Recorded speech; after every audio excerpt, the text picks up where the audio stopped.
light. The center of the fire looked like glowing metal, and in the fire was what looked like 4 living creatures.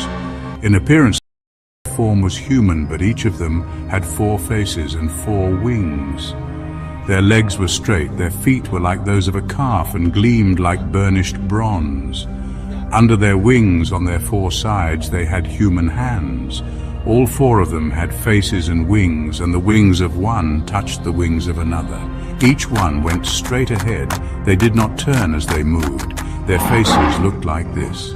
Each of the 4 had the face of a human being, and on the right side each had the face of a lion, and on the left the face of an ox. Each also had the face of an eagle. Such were their faces. They each had 2 wings spreading out upward, each wing touching that of the creature on either side, and each had 2 other wings covering its body. Each one went straight ahead. Wherever the spirit would go, they would go without turning as they went. The appearance of the living creatures was like burning coals of fire or like torches. Fire moved back and forth among the creatures. It was bright, and lightning flashed out of it. The creatures sped back and forth like flashes of lightning. As I looked at the living creatures, I saw a wheel on the ground beside each creature with its 4 faces. This was the appearance and structure of the wheels. They sparkled like topaz, and all 4 looked alike. Each appeared to be made like a wheel intersecting a wheel. As they moved, they would go in any one of the 4 directions the creatures faced. The wheels did not change direction as the creatures went. Their rims were high and awesome, and all 4 rims were full of eyes all around. When the living creatures moved, the wheels beside them moved.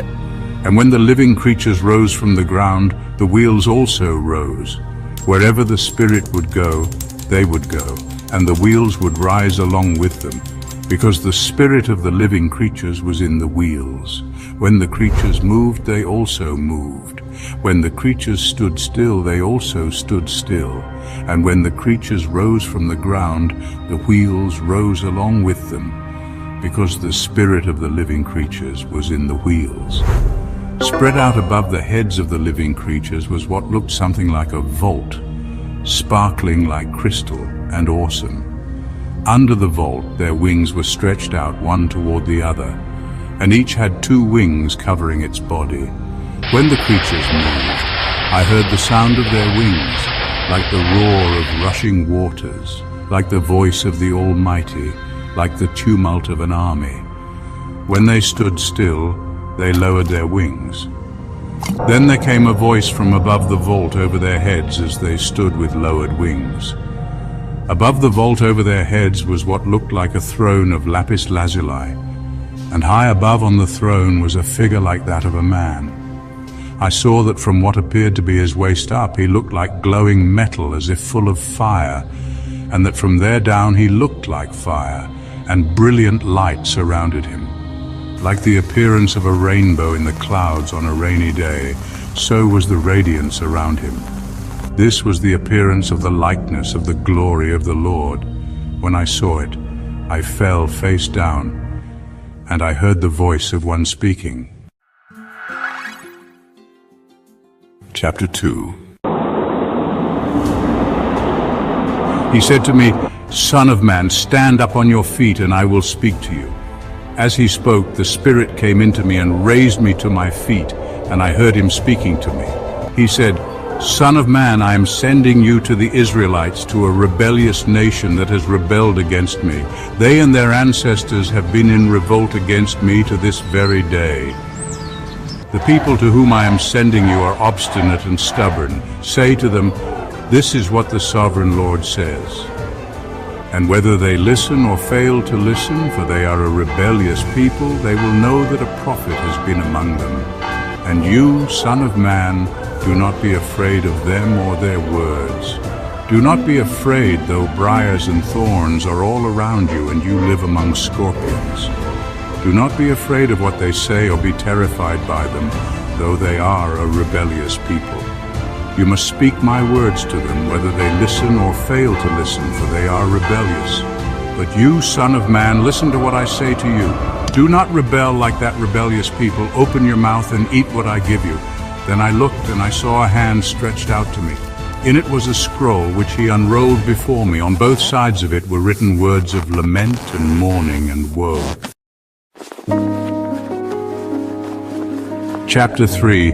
And he said to me, Son of man, eat what is before you, eat this scroll, then go and speak to the people of Israel. So I opened my mouth, and he gave me the scroll to eat. Then he said to me, Son of man, eat this scroll I am giving you, and fill your stomach with it. So I ate it, and it tasted as sweet as honey in my mouth.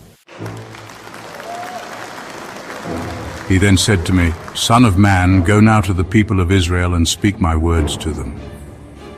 You are not being sent to a people of obscure speech and strange language, but to the people of Israel. Not to many peoples of obscure speech and strange language, whose words you cannot understand. Surely if I had sent you to them, they would have listened to you. But the people of Israel are not willing to listen to you, because they are not willing to listen to me, for all the Israelites are hardened and obstinate. But I will make you as unyielding and hardened as they are. I will make your forehead like the hardest stone, harder than flint. Do not be afraid of them or terrified by them, though they are a rebellious people. And he said to me, Son of man, listen carefully and take to heart all the words I speak to you. Go now to your people in exile and speak to them. Say to them, this is what the sovereign Lord says, whether they listen or fail to listen. Then the Spirit lifted me up, and I heard behind me a loud rumbling sound as the glory of the Lord rose from the place where it was standing. It was the sound of the wings of the living creatures brushing against each other, and the sound of the wheels beside them, a loud rumbling sound. The Spirit then lifted me up and took me away, and I went in bitterness and in the anger of my spirit with the strong hand of the Lord on me. I came to the exiles who lived at Tel Aviv near the Kebar River, and there, where they were living, I sat among them for 7 days, deeply distressed. At the end of 7 days, the word of the Lord came to me, Son of man, I have made you a watchman for the people of Israel, so hear the word I speak and give them warning from me. When I say to a wicked person, you will surely die, and you do not warn them or speak out to dissuade them from their evil ways in order to save their life, that wicked person will die for their sin, and I will hold you accountable for their blood. But if you do warn the wicked person, and they do not turn from their wickedness or from their evil ways, they will die for their sin, but you will have saved yourself. Again, when a righteous person turns from their righteousness and does evil, and I put a stumbling block before them, they will die. Since you did not warn them, they will die for their sin. The righteous things that person did will not be remembered, and I will hold you accountable for their blood. But if you do warn the righteous person not to sin, and they do not sin, they will surely live because they took warning, and you will have saved yourself.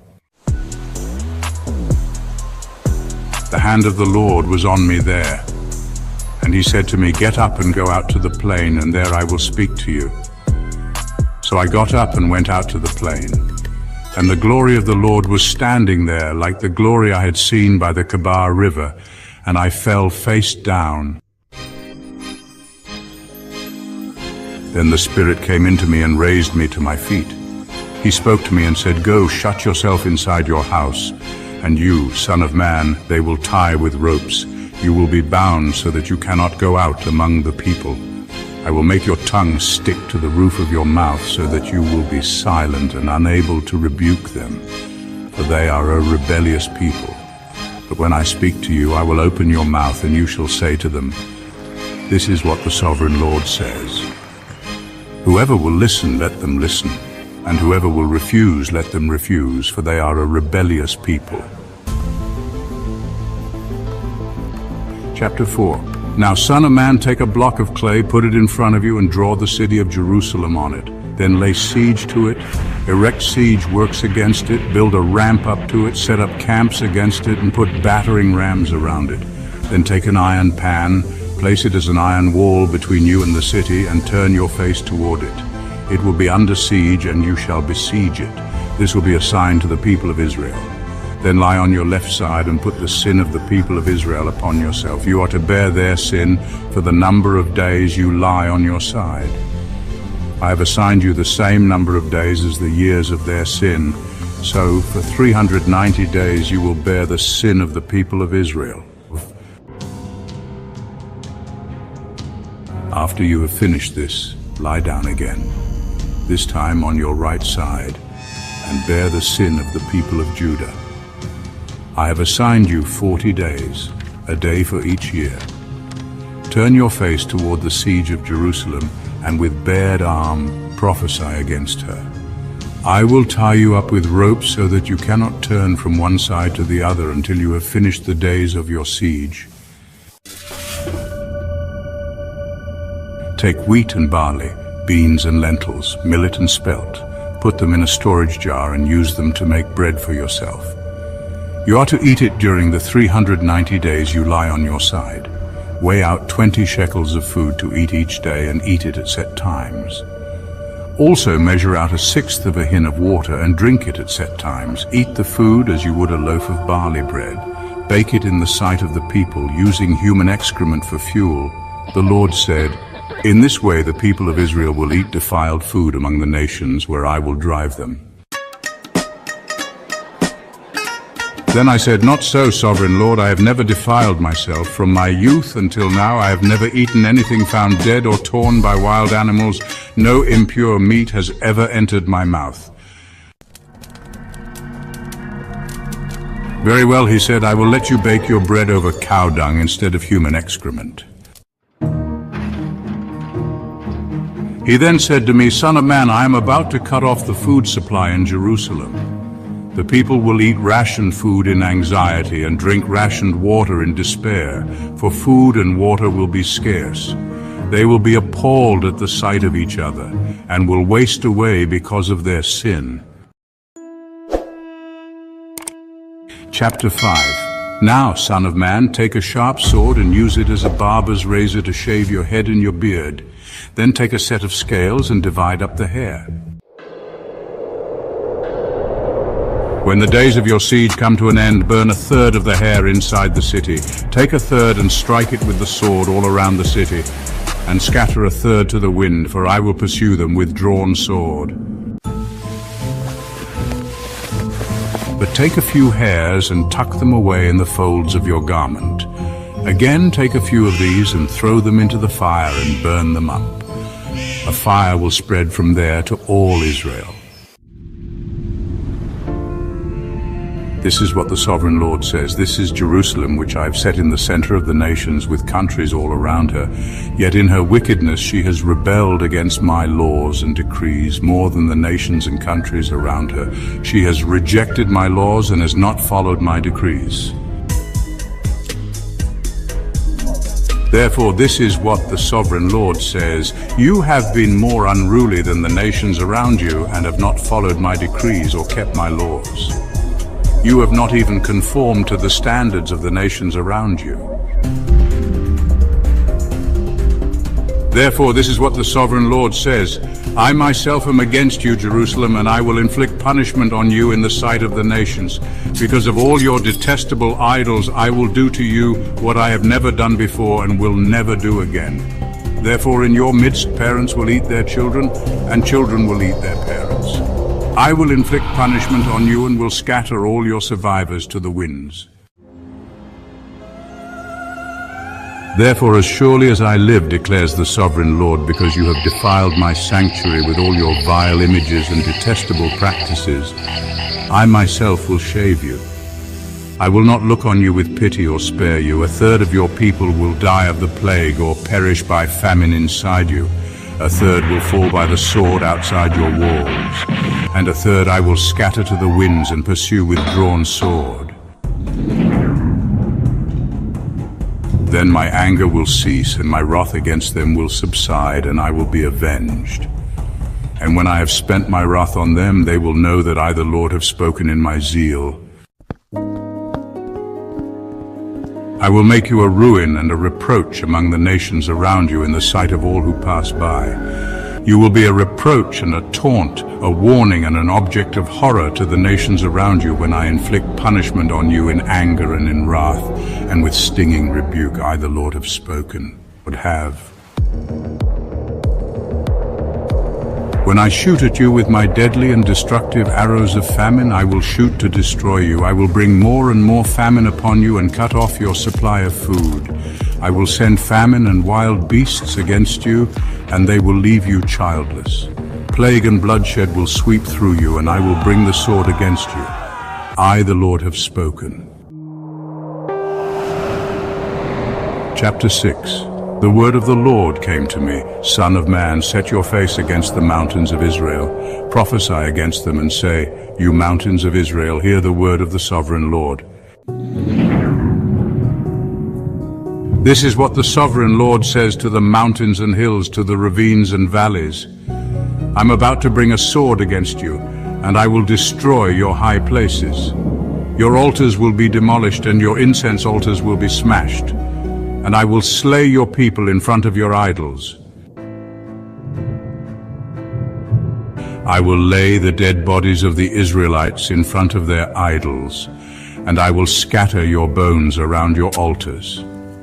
Wherever you live, the towns will be laid waste and the high places demolished, so that your altars will be laid waste and devastated, your idols smashed and ruined, your incense altars broken down, and what you have made wiped out. Your people will fall slain among you, and you will know that I am the Lord.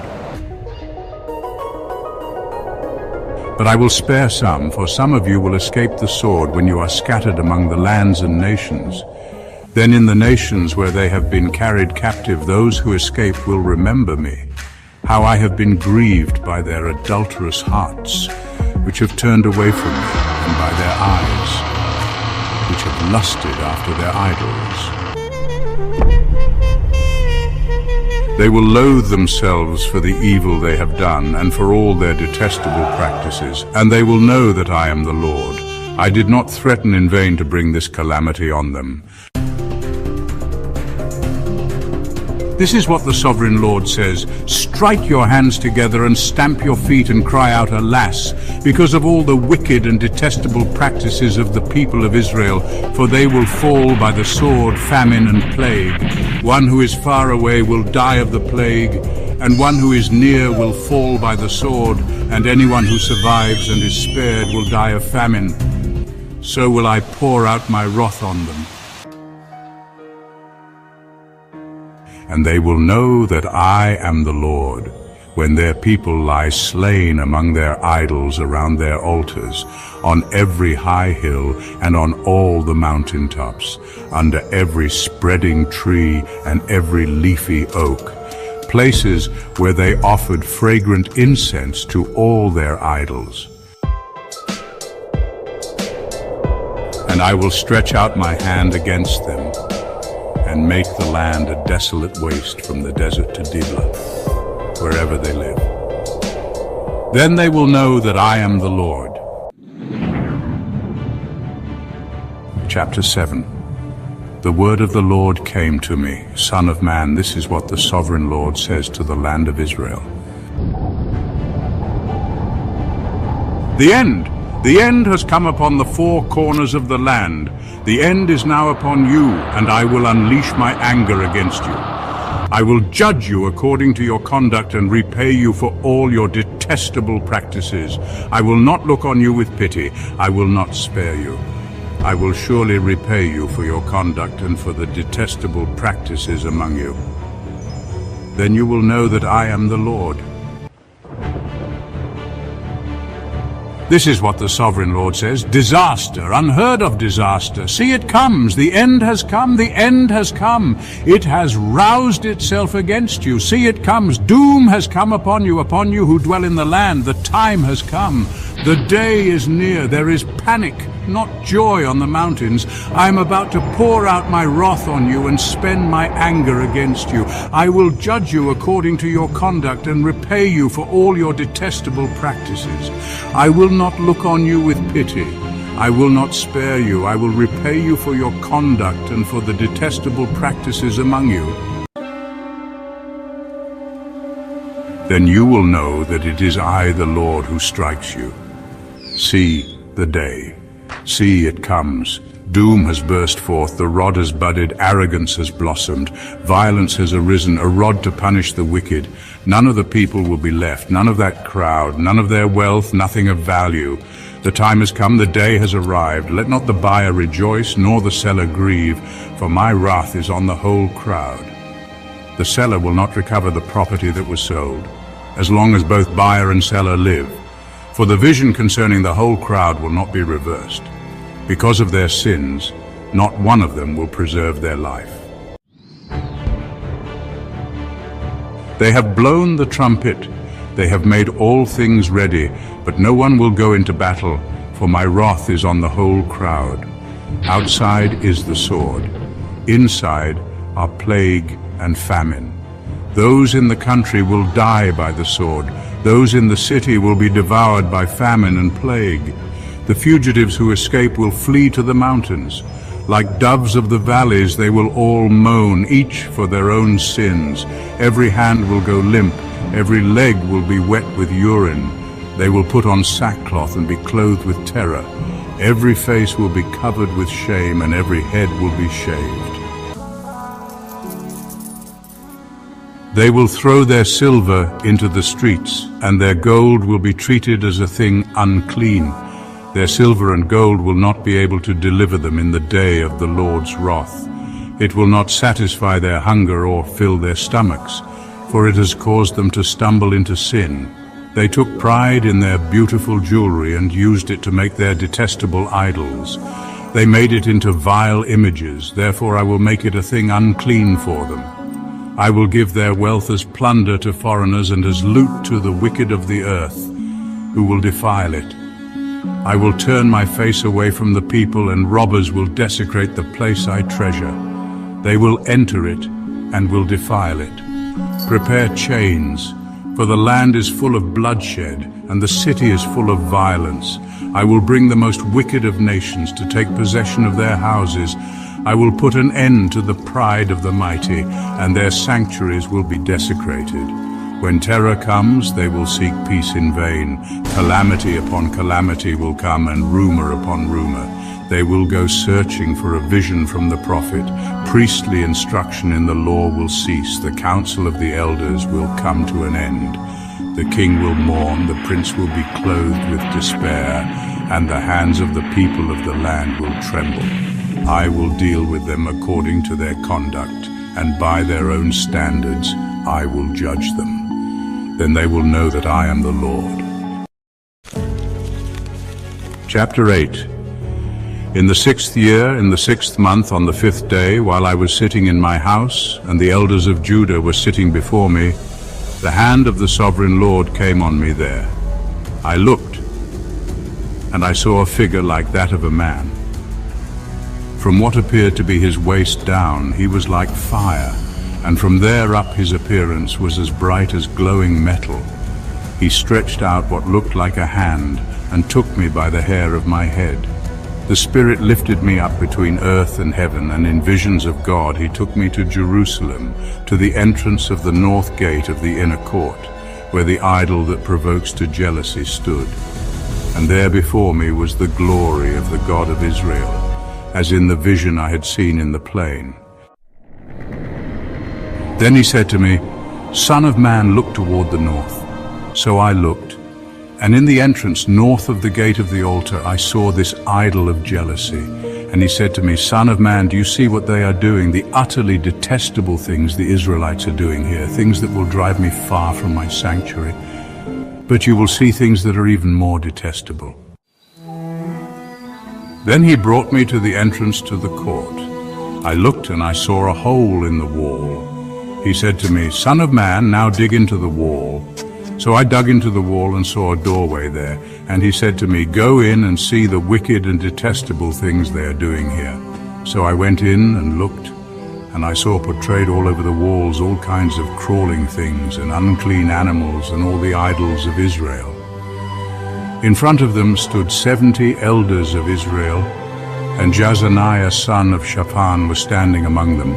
Each had a censer in his hand, and a fragrant cloud of incense was rising. He said to me, "Son of man, have you seen what the elders of Israel are doing in the darkness, each at the shrine of his own idol? They say, 'The Lord does not see us, the Lord has forsaken the land.'" Again he said, "You will see them doing things that are even more detestable."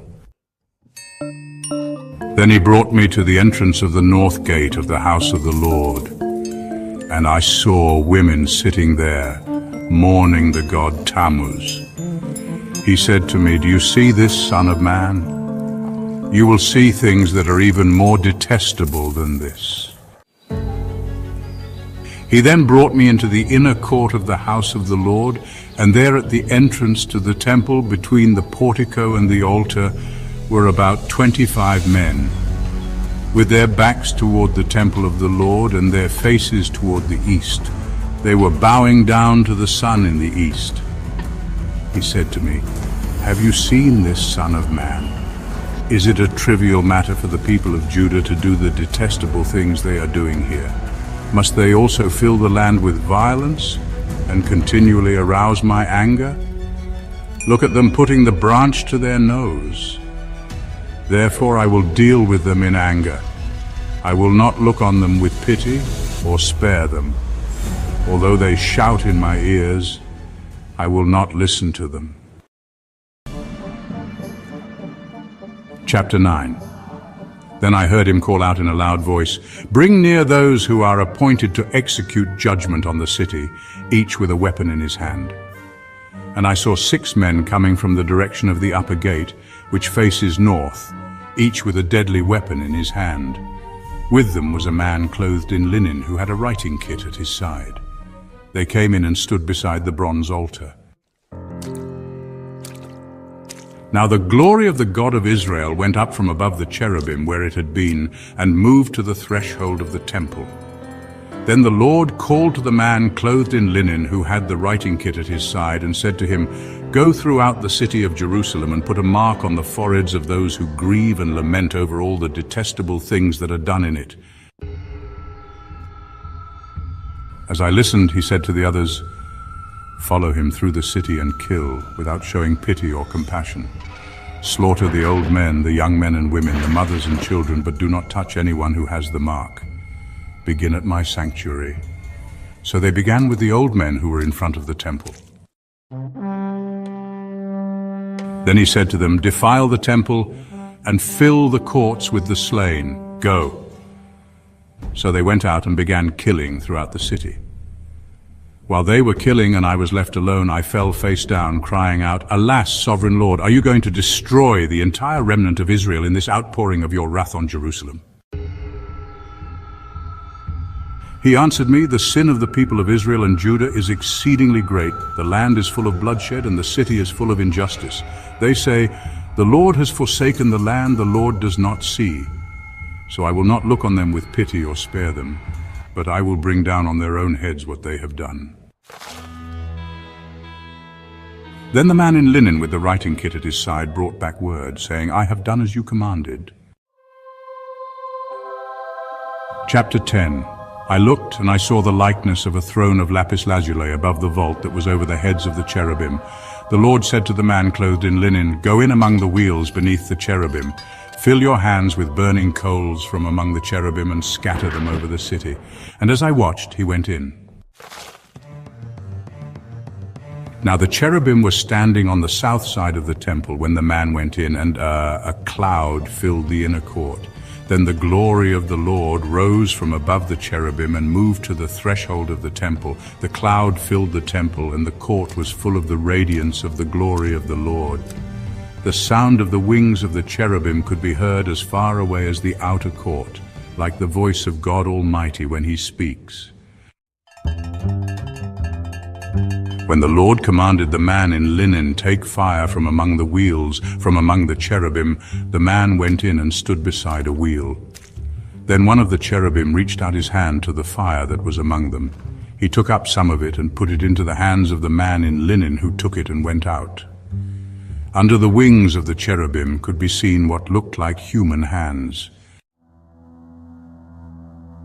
I looked, and I saw beside the cherubim 4 wheels, one beside each of the cherubim. The wheels sparkled like topaz.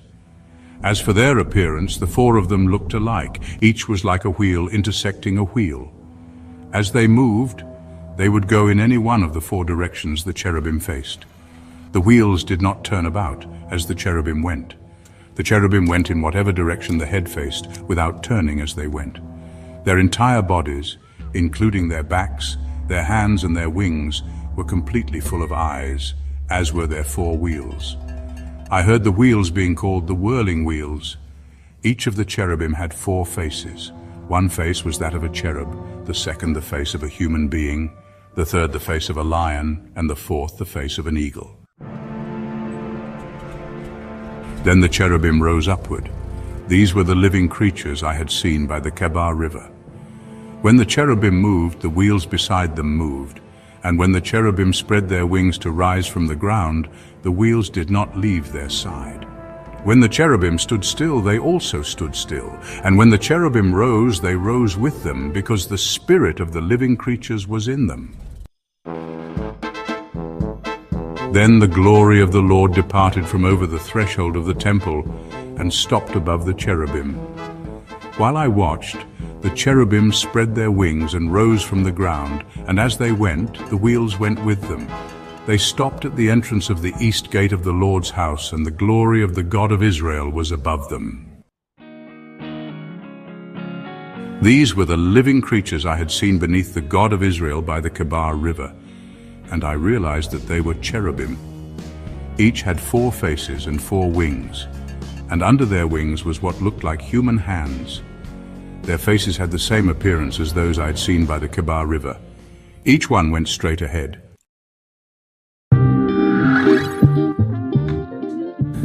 Chapter 11. Then the Spirit lifted me up and brought me to the gate of the house of the Lord that faces east.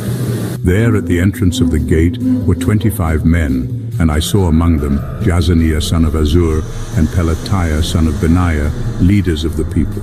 The Lord said to me, Son of man, these are the men who are plotting evil and giving wicked advice in this city. They say, haven't our houses been recently rebuilt? This city is a pot, and we are the meat in it. Therefore prophesy against them. Prophesy, Son of man. Then the Spirit of the Lord came on me, and he told me to say, This is what the Lord says, that is what you are saying, you leaders in Israel, but I know what is going through your mind. You have killed many people in this city and filled its streets with the dead. Therefore, this is what the Sovereign Lord says, the bodies you have thrown there are the meat, and this city is the pot. But I will drive you out of it. You fear the sword, and the sword is what I will bring against you, declares the Sovereign Lord. I will drive you out of the city and deliver you into the hands of foreigners and inflict punishment on you. You will fall by the sword, and I will execute judgment on you at the borders of Israel. Then you will know that I am the Lord. This city will not be a pot for you, nor will you be the meat in it. I will execute judgment on you at the borders of Israel, and you will know that I am the Lord. For you have not followed my decrees or kept my laws, but have conformed to the standards of the nations around you. Now as I was prophesying, Pelatiah son of Benaiah died.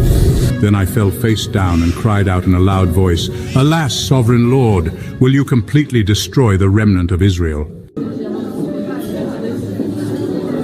The word of the Lord came to me, Son of man, the people of Jerusalem have said of your fellow exiles and all the other Israelites, They are far away from the Lord. This land was given to us as our possession. Therefore say, This is what the Sovereign Lord says. Although I sent them far away among the nations and scattered them among the countries, yet for a little while I have been a sanctuary for them in the countries where they have gone. Therefore say, This is what the Sovereign Lord says. I will gather you from the nations and bring you back from the countries where you have been scattered, and I will give you back the land of Israel again. They will return to it and remove all its vile images and detestable idols. I will give them an undivided heart and put a new spirit in them. I will remove from them their heart of stone and give them a heart of flesh. Then they will follow my decrees and be careful to keep my laws. They will be my people and I will be their God. But as for those whose hearts are devoted to their vile images and detestable idols, I will bring down on their own heads what they have done, declares the sovereign Lord. Then the cherubim, with the wheels beside them, spread their wings, and the glory of the God of Israel was above them. The glory of the Lord went up from within the city and stopped above the mountain east of it. The Spirit lifted me up and brought me to the exiles in Babylonia in the vision given by the Spirit of God. Then the vision I had seen went up from me, and I told the exiles everything the Lord had shown me.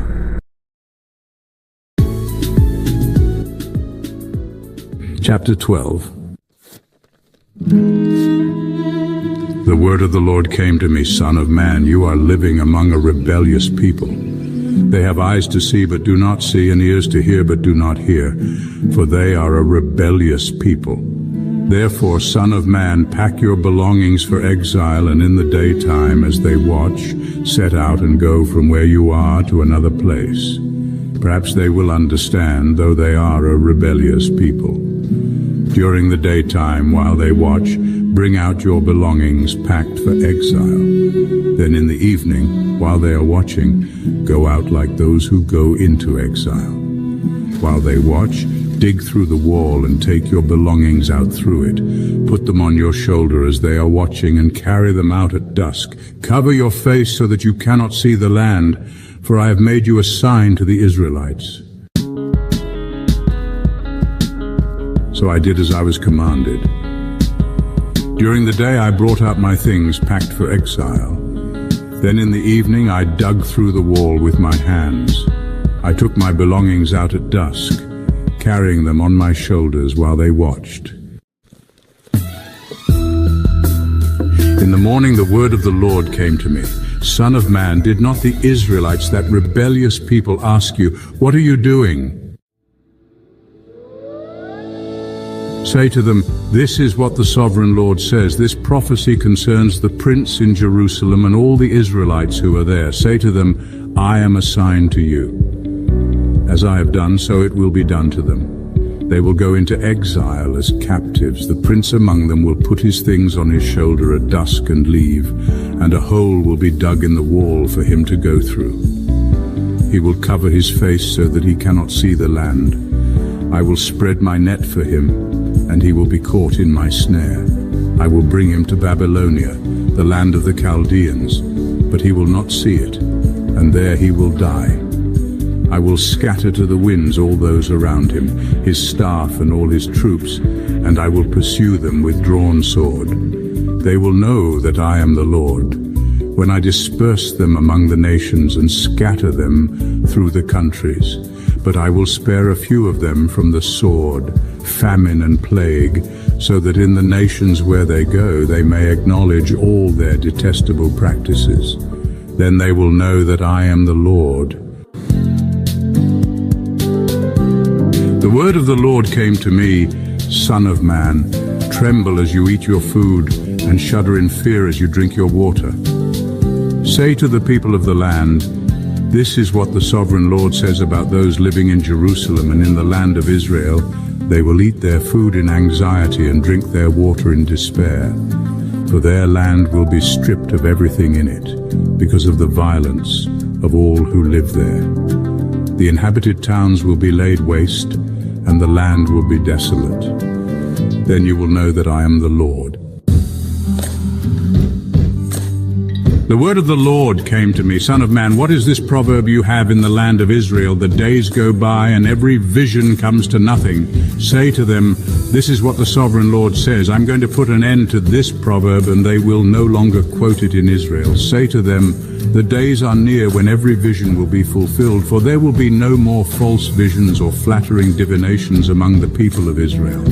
But I, the Lord, will speak what I will, and it shall be fulfilled without delay.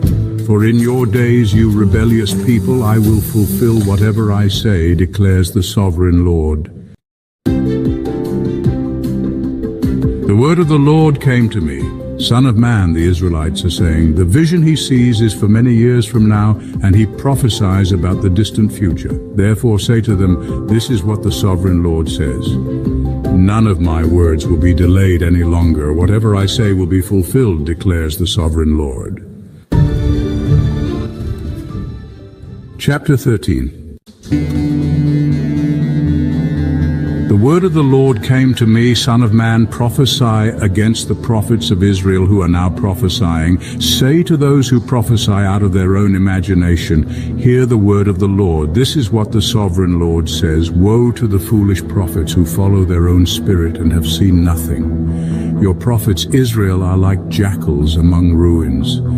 You have not gone up to the breaches in the wall to repair it for the people of Israel, so that it will stand firm in the battle on the day of the Lord. Their visions are false and their divinations a lie. Even though the Lord has not sent them, they say, the Lord declares, and expect him to fulfill their words. Have you not seen false visions and uttered lying divinations when you say, the Lord declares, though I have not spoken? Therefore this is what the sovereign Lord says. Because of your false words and lying visions, I am against you, declares the sovereign Lord. My hand will be against the prophets who see false visions and utter lying divinations. They will not belong to the council of my people or be listed in the records of Israel, nor will they enter the land of Israel. Then you will know that I am the sovereign Lord. Because they lead my people astray, saying peace when there is no peace, and because when a flimsy wall is built, they cover it with whitewash. Therefore tell those who cover it with whitewash that it is going to fall. Rain will come in torrents, and I will send hailstones hurtling down, and violent winds will burst forth. When the wall collapses, will people not ask you, where is the whitewash you covered it with? Therefore this is what the sovereign Lord says, in my wrath I will unleash a violent wind, and in my anger hailstones and torrents of rain will fall with destructive fury. I will tear down the wall you have covered with whitewash, and will level it to the ground so that its foundation will be laid bare. When it falls, you will be destroyed in it, and you will know that I am the Lord. So I will pour out my wrath against the wall and against those who covered it with whitewash. I will say to you, the wall is gone, and so are those who whitewashed it, those prophets of Israel who prophesied to Jerusalem and saw visions of peace for her when there was no peace, declares the sovereign Lord. Now, Son of man, set your face against the daughters of your people who prophesy out of their own imagination. Prophesy against them and say, this is what the sovereign Lord says. Woe to the women who sew magic charms on all their wrists and make veils of various lengths for their heads in order to ensnare people. Will you ensnare the lives of my people but preserve your own?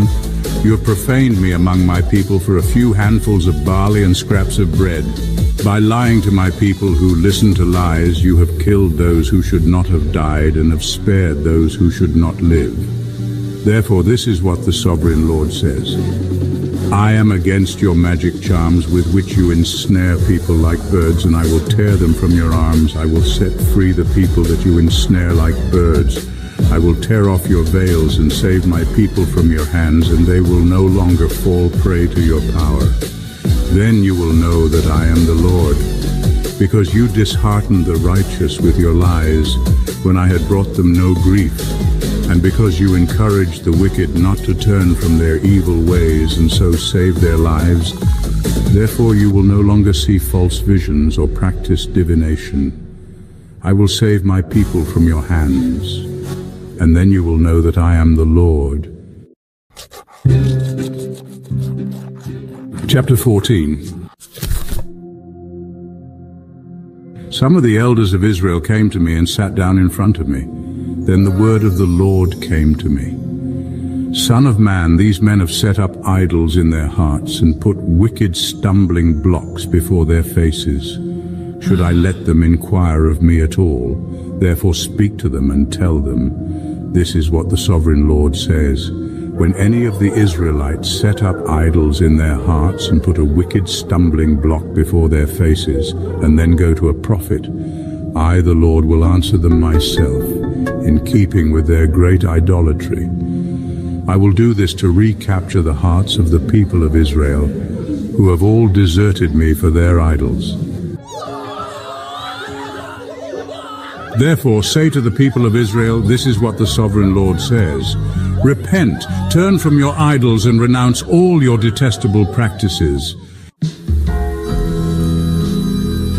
When any of the Israelites or any foreigner residing in Israel separate themselves from me and set up idols in their hearts, and put a wicked stumbling block before their faces, and then go to a prophet to inquire of me, I, the Lord, will answer them myself. I will set my face against them and make them an example and a byword. I will remove them from my people. Then you will know that I am the Lord. And if the prophet is enticed to utter a prophecy, I, the Lord, have enticed that prophet, and I will stretch out my hand against him and destroy him from among my people Israel. They will bear their guilt. The prophet will be as guilty as the one who consults him. Then the people of Israel will no longer stray from me, nor will they defile themselves any more with all their sins. They will be my people, and I will be their God, declares the Sovereign Lord. The word of the Lord came to me.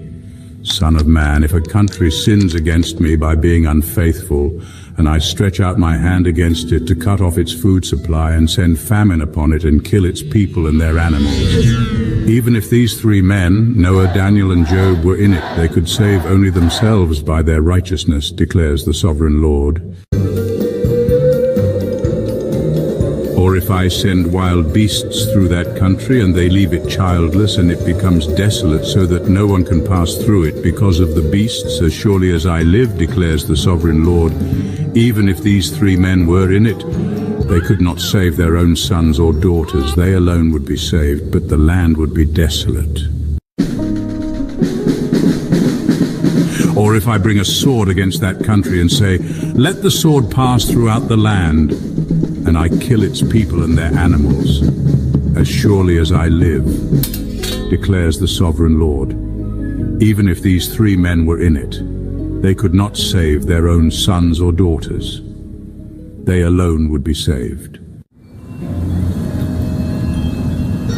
Or if I send a plague into that land and pour out my wrath on it through bloodshed, killing its people and their animals, as surely as I live, declares the Sovereign Lord, even if Noah, Daniel, and Job were in it, they could save neither son nor daughter. They would save only themselves by their righteousness. For this is what the Sovereign Lord says, how much worse will it be when I send against Jerusalem my four dreadful judgments, sword and famine and wild beasts and plague, to kill its men and their animals. Yet there will be some survivors, sons and daughters, who will be brought out of it. They will come to you, and when you see their conduct and their actions, you will be consoled regarding the disaster I have brought on Jerusalem, every disaster I have brought on it. You will be consoled when you see their conduct and their actions, for you will know that I have done nothing in it without cause, declares the Sovereign Lord. Chapter 15. The word of the Lord came to me, Son of man, how is the wood of a vine different from that of a branch from any of the trees in the forest? Is wood ever taken from it to make anything useful? Do they make pegs from it to hang things on? And after it is thrown on the fire as fuel, and the fire burns both ends and chars the middle, is it then useful for anything?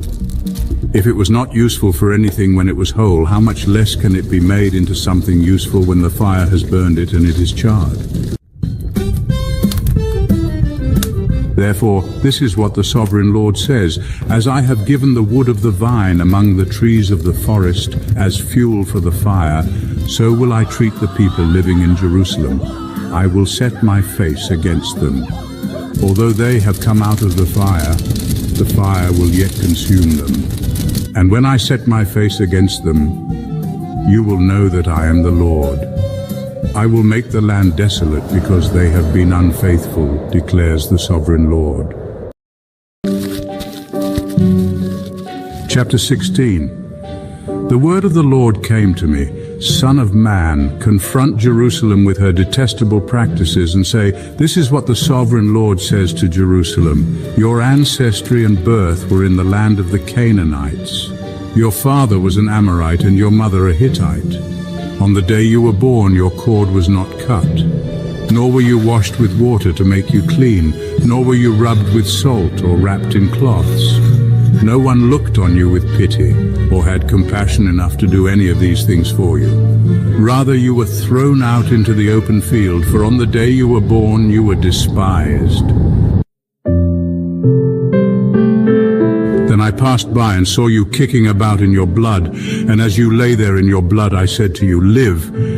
I made you grow like a plant of the field. You grew and developed and entered puberty. Your breasts had formed and your hair had grown, yet you were stark naked. Later I passed by, and when I looked at you and saw that you were old enough for love, I spread the corner of my garment over you and covered your naked body.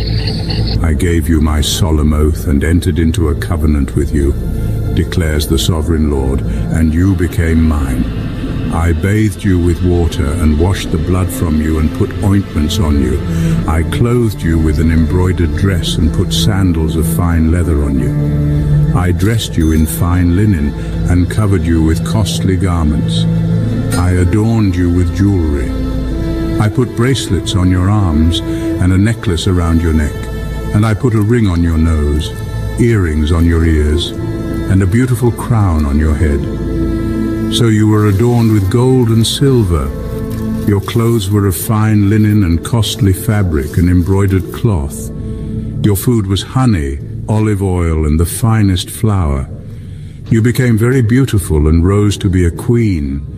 And your fame spread among the nations on account of your beauty, because the splendor I had given you made your beauty perfect, declares the sovereign Lord. But you trusted in your beauty and used your fame to become a prostitute. You lavished your favors on anyone who passed by, and your beauty became his. You took some of your garments to make gaudy high places where you carried on your prostitution. You went to him, and he possessed your beauty. You also took the fine jewelry I gave you, the jewelry made of my gold and silver, and you made for yourself male idols and engaged in prostitution with them. And you took your embroidered clothes to put on them, and you offered my oil and incense before them. Also the food I provided for you, the flour, olive oil, and honey I gave you to eat, you offered as fragrant incense before them. That is what happened, declares the sovereign Lord. And you took your sons and daughters whom you bore to me and sacrificed them as food to the idols. Was your prostitution not enough? You slaughtered my children and sacrificed them to the idols. In all your detestable practices and your prostitution, you did not remember the days of your youth when you were naked and bare, kicking about in your blood. Woe, woe to you, declares the sovereign Lord. In addition to all your other wickedness, you built a mound for yourself and made a lofty shrine in every public square. At every street corner you built your lofty shrines and degraded your beauty, spreading your legs with increasing promiscuity to anyone who passed by. You engaged in prostitution with the Egyptians, your neighbors with large genitals, and aroused my anger with your increasing promiscuity. So I stretched out my hand against you and reduced your territory. I gave you over to the greed of your enemies, the daughters of the Philistines, who were shocked by your lewd conduct. You engaged in prostitution with the Assyrians too, because you were insatiable. And even after that, you still were not satisfied. Then you increased your promiscuity to include Babylonia, a land of merchants. But even with this, you were not satisfied. I am filled with fury against you, declares the sovereign Lord, when you do all these things, acting like a brazen prostitute. When you built your mounds at every street corner and made your lofty shrines in every public square, you were unlike a prostitute because you scorned payment. You adulterous wife, you prefer strangers to your own husband? All prostitutes receive gifts, but you give gifts to all your lovers, bribing them to come to you from everywhere for your illicit favors. So in your prostitution, you are the opposite of others. No one runs after you for your favors. You are the very opposite, for you give payment and none is given to you. Therefore, you prostitute, hear the word of the Lord. This is what the sovereign Lord says.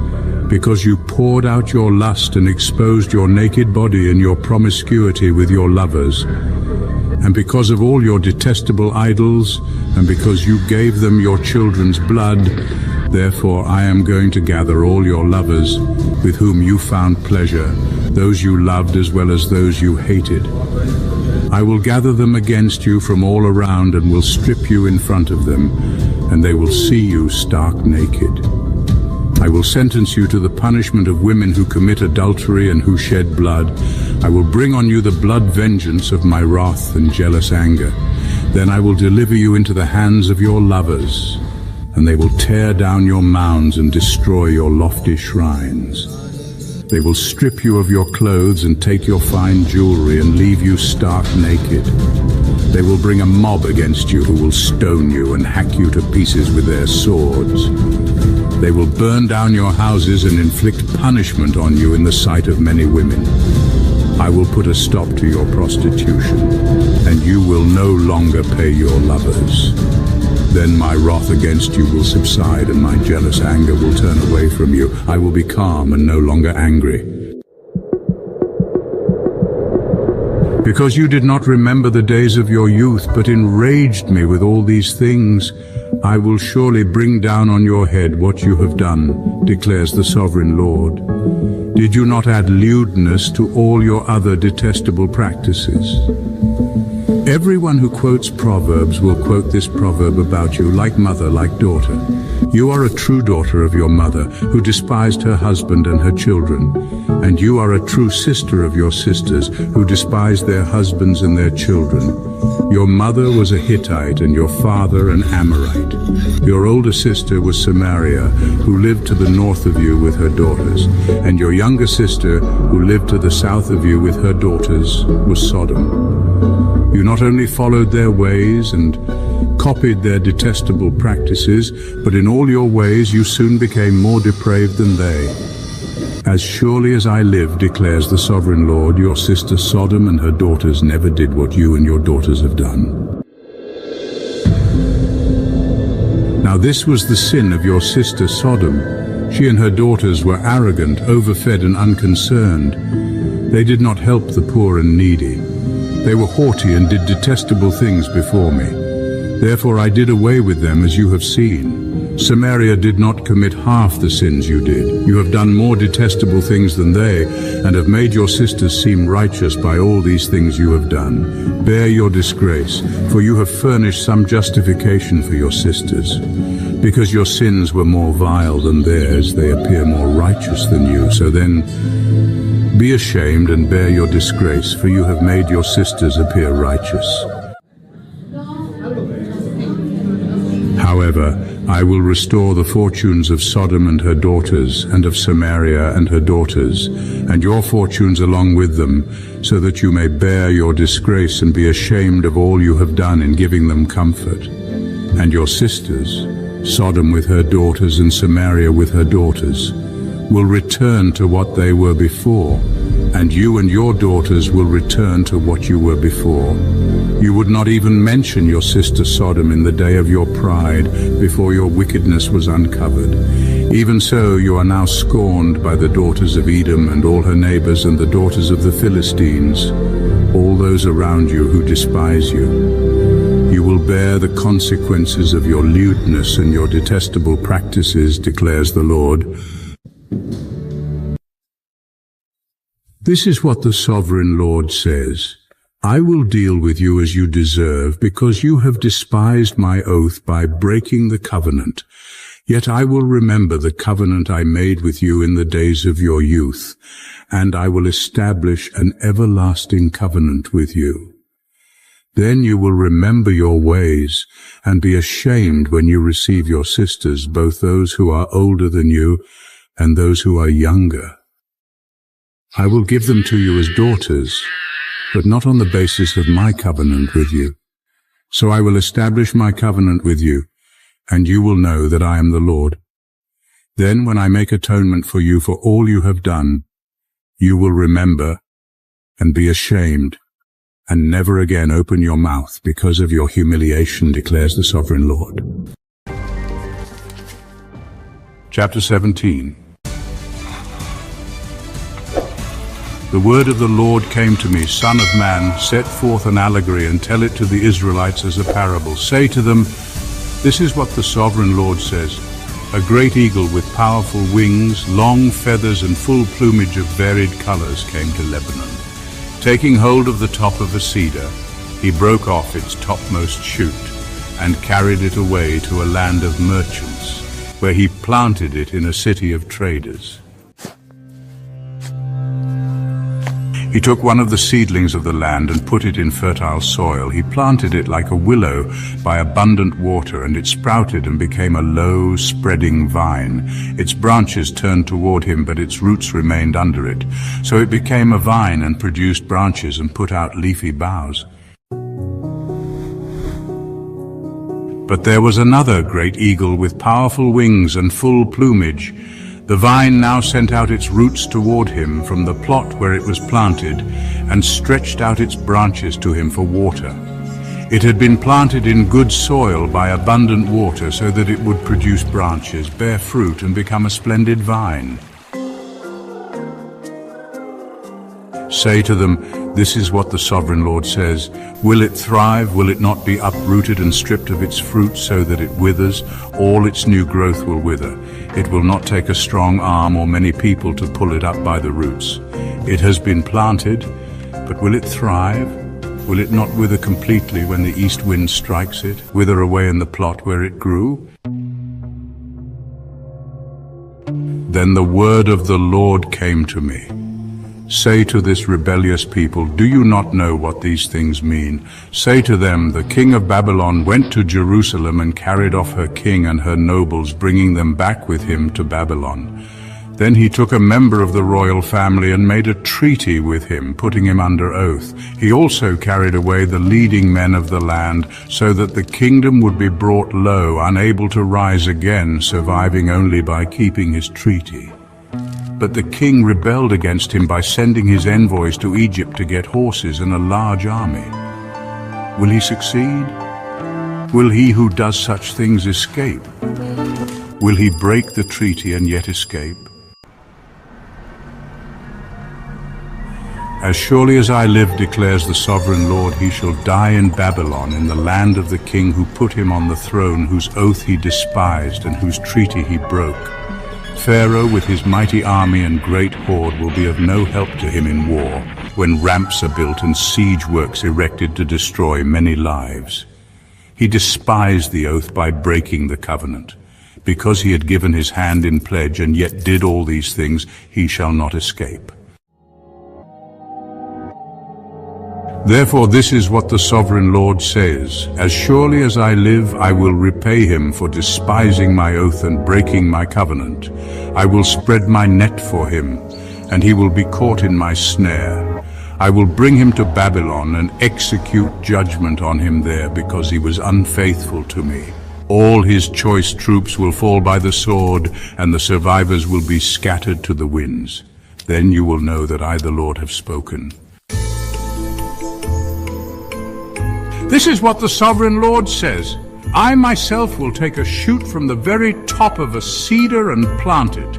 I will break off a tender sprig from its topmost shoots and plant it on a high and lofty mountain. On the mountain heights of Israel I will plant it. It will produce branches and bear fruit and become a splendid cedar. Birds of every kind will nest in it. They will find shelter in the shade of its branches. All the trees of the forest will know that I, the Lord, bring down the tall tree and make the low tree grow tall. I dry up the green tree and make the dry tree flourish. I, the Lord, have spoken, and I will do it. Chapter 18. The word of the Lord came to me. What do you people mean by quoting this proverb about the land of Israel? The parents eat sour grapes and the children's teeth are set on edge. As surely as I live, declares the sovereign Lord, you will no longer quote this proverb in Israel. For everyone belongs to me, the parent as well as the child, both alike belong to me. The one who sins is the one who will die. Suppose there is a righteous man who does what is just and right. He does not eat at the mountain shrines or look to the idols of Israel. He does not defile his neighbor's wife or have sexual relations with a woman during her period. He does not oppress anyone but returns what he took in pledge for a loan. He does not commit robbery but gives his food to the hungry and provides clothing for the naked. He does not lend to them at interest or take a profit from them. He withholds his hand from doing wrong and judges fairly between two parties. He follows my decrees and faithfully keeps my laws. That man is righteous. He will surely live, declares the sovereign Lord. Suppose he has a violent son who sheds blood or does any of these other things, though the father has done none of them. He eats at the mountain shrines. He defiles his neighbor's wife. He oppresses the poor and needy. He commits robbery. He does not return what he took in pledge. He looks to the idols. He does detestable things. He lends at interest and takes a profit. Will such a man live? He will not, because he has done all these detestable things. He is to be put to death. His blood will be on his own head. But suppose this son has a son who sees all the sins his father commits, and though he sees them, he does not do such things. He does not eat at the mountain shrines or look to the idols of Israel. He does not defile his neighbor's wife. He does not oppress anyone or require a pledge for a loan. He does not commit robbery, but gives his food to the hungry and provides clothing for the naked. He withholds his hand from mistreating the poor and takes no interest or profit from them. He keeps my laws and follows my decrees. He will not die for his father's sin. He will surely live, but his father will die for his own sin, because he practiced extortion, robbed his brother, and did what was wrong among his people. Yet you ask, why does the son not share the guilt of his father? Since the son has done what is just and right and has been careful to keep all my decrees, he will surely live. The one who sins is the one who will die. The child will not share the guilt of the parent, nor will the parent share the guilt of the child. The righteousness of the righteous will be credited to them, and the wickedness of the wicked will be charged against them. But if a wicked person turns away from all the sins they have committed, and keeps all my decrees and does what is just and right, that person will surely live. They will not die. None of the offenses they have committed will be remembered against them. Because of the righteous things they have done, they will live. Do I take any pleasure in the death of the wicked, declares the sovereign Lord. Rather am I not pleased when they turn from their ways and live. But if a righteous person turns from their righteousness and commits sin and does the same detestable things the wicked person does, will they live? None of the righteous things that person has done will be remembered. Because of the unfaithfulness they are guilty of, and because of the sins they have committed, they will die. Yet you say, the way of the Lord is not just. Hear, you Israelites, is my way unjust? Is it not your ways that are unjust? If a righteous person turns from their righteousness and commits sin, they will die for it. Because of the sin they have committed, they will die. But if a wicked person turns away from the wickedness they have committed and does what is just and right, they will save their life. Because they consider all the offenses they have committed and turn away from them, that person will surely live. They will not die. Yet the Israelites say, the way of the Lord is not just. Are my ways unjust, people of Israel? Is it not your ways that are unjust? Therefore, you Israelites, I will judge each of you according to your own ways, declares the sovereign Lord. Repent, turn away from all your offenses. Then sin will not be your downfall. Rid yourselves of all the offenses you have committed, and get a new heart and a new spirit. Why will you die, people of Israel? For I take no pleasure in the death of anyone, declares the sovereign Lord. Repent and live. Chapter 19. Take up a lament concerning the princes of Israel and say, what a lioness was your mother among the lions. She lay down among them and reared her cubs. She brought up one of her cubs, and he became a strong lion. He learned to tear the prey, and he became a man-eater. The nations heard about him, and he was trapped in their pit. They led him with hooks to the land of Egypt. When she saw her hope unfulfilled, her expectation gone, she took another of her cubs and made him a strong lion. He prowled among the lions, for he was now a strong lion. He learned to tear the prey, and he became a man-eater. He broke down their strongholds and devastated their towns. The land and all who were in it were terrified by his roaring.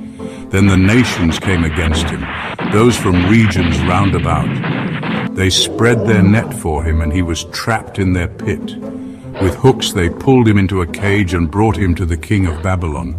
They put him in prison, so his roar was heard no longer on the mountains of Israel. Your mother was like a vine in your vineyard, planted by the water. It was fruitful and full of branches because of abundant water. Its branches were strong, fit for a ruler's scepter. It towered high above the thick foliage, conspicuous for its height and for its many branches. But it was uprooted in fury and thrown to the ground. The east wind made it shrivel. It was stripped of its fruit. Its strong branches withered and fire consumed them. Now it is planted in the desert, in a dry and thirsty land. Fire spread from one of its main branches and consumed its fruit. No strong branch is left on it fit for a ruler's scepter. This is a lament and is to be used as a lament. Chapter 20. In the 7th year, in the 5th month, on the 10th day, some of the elders of Israel came to inquire of the Lord, and they sat down in front of me. Then the word of the Lord came to me, Son of man, speak to the elders of Israel and say to them, this is what the sovereign Lord says. Have you come to inquire of me? As surely as I live, I will not let you inquire of me, declares the sovereign Lord. Will you judge them? Will you judge them, Son of man? Then confront them with the detestable practices of their ancestors and say to them, this is what the sovereign Lord says. On the day I chose Israel, I swore with uplifted hand to the descendants of Jacob and revealed myself to them in Egypt. With uplifted hand I said to them, I am the Lord your God. On that day I swore to them that I would bring them out of Egypt into a land I had searched out for them, a land flowing with milk and honey, the most beautiful of all lands. And I said to them, each of you, get rid of the vile images you have set your eyes on, and do not defile yourselves with the idols of Egypt. I am the Lord your God. But they rebelled against me and would not listen to me. They did not get rid of the vile images they had set their eyes on, nor did they forsake the idols of Egypt.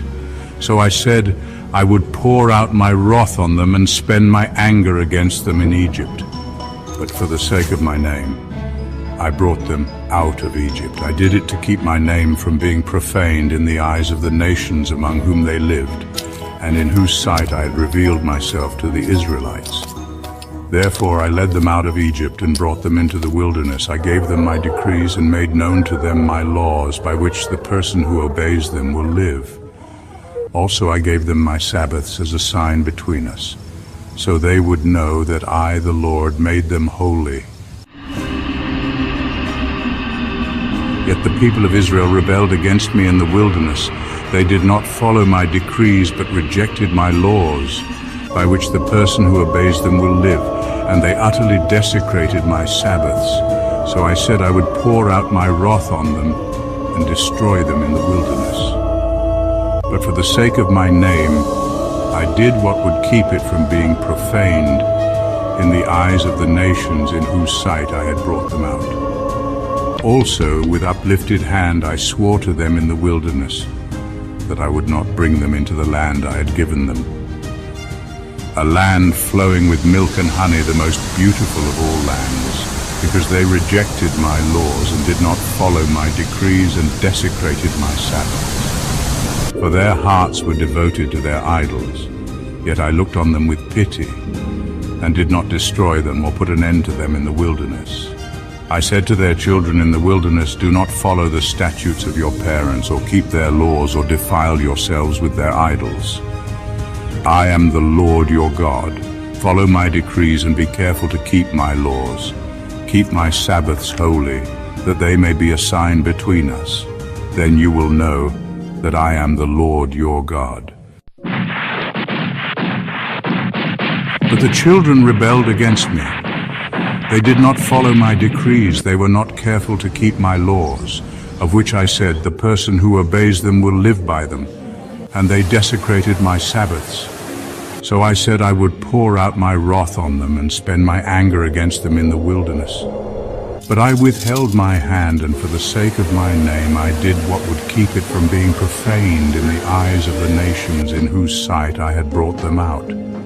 Also with uplifted hand I swore to them in the wilderness that I would disperse them among the nations and scatter them through the countries, because they had not obeyed my laws, but had rejected my decrees and desecrated my Sabbaths, and their eyes lusted after their parents' idols. So I gave them other statutes that were not good, and laws through which they could not live.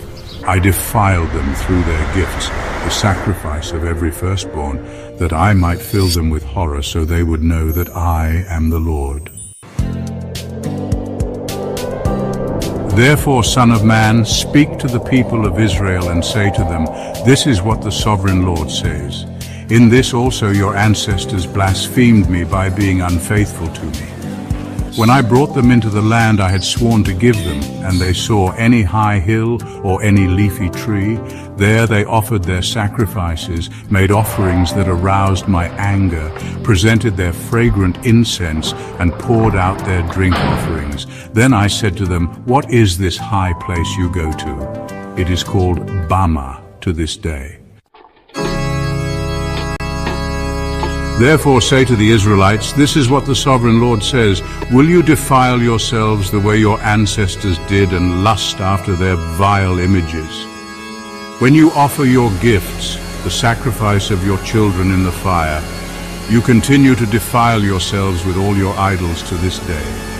Am I to let you inquire of me, you Israelites? As surely as I live, declares the Sovereign Lord, I will not let you inquire of me. You say, we want to be like the nations, like the peoples of the world, who serve wood and stone. But what you have in mind will never happen. As surely as I live, declares the Sovereign Lord, I will reign over you with a mighty hand and an outstretched arm and with outpoured wrath. I will bring you from the nations and gather you from the countries where you have been scattered, with a mighty hand and an outstretched arm and with outpoured wrath.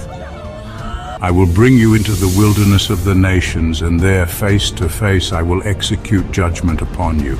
As I judged your ancestors in the wilderness of the land of Egypt, so I will judge you, declares the Sovereign Lord.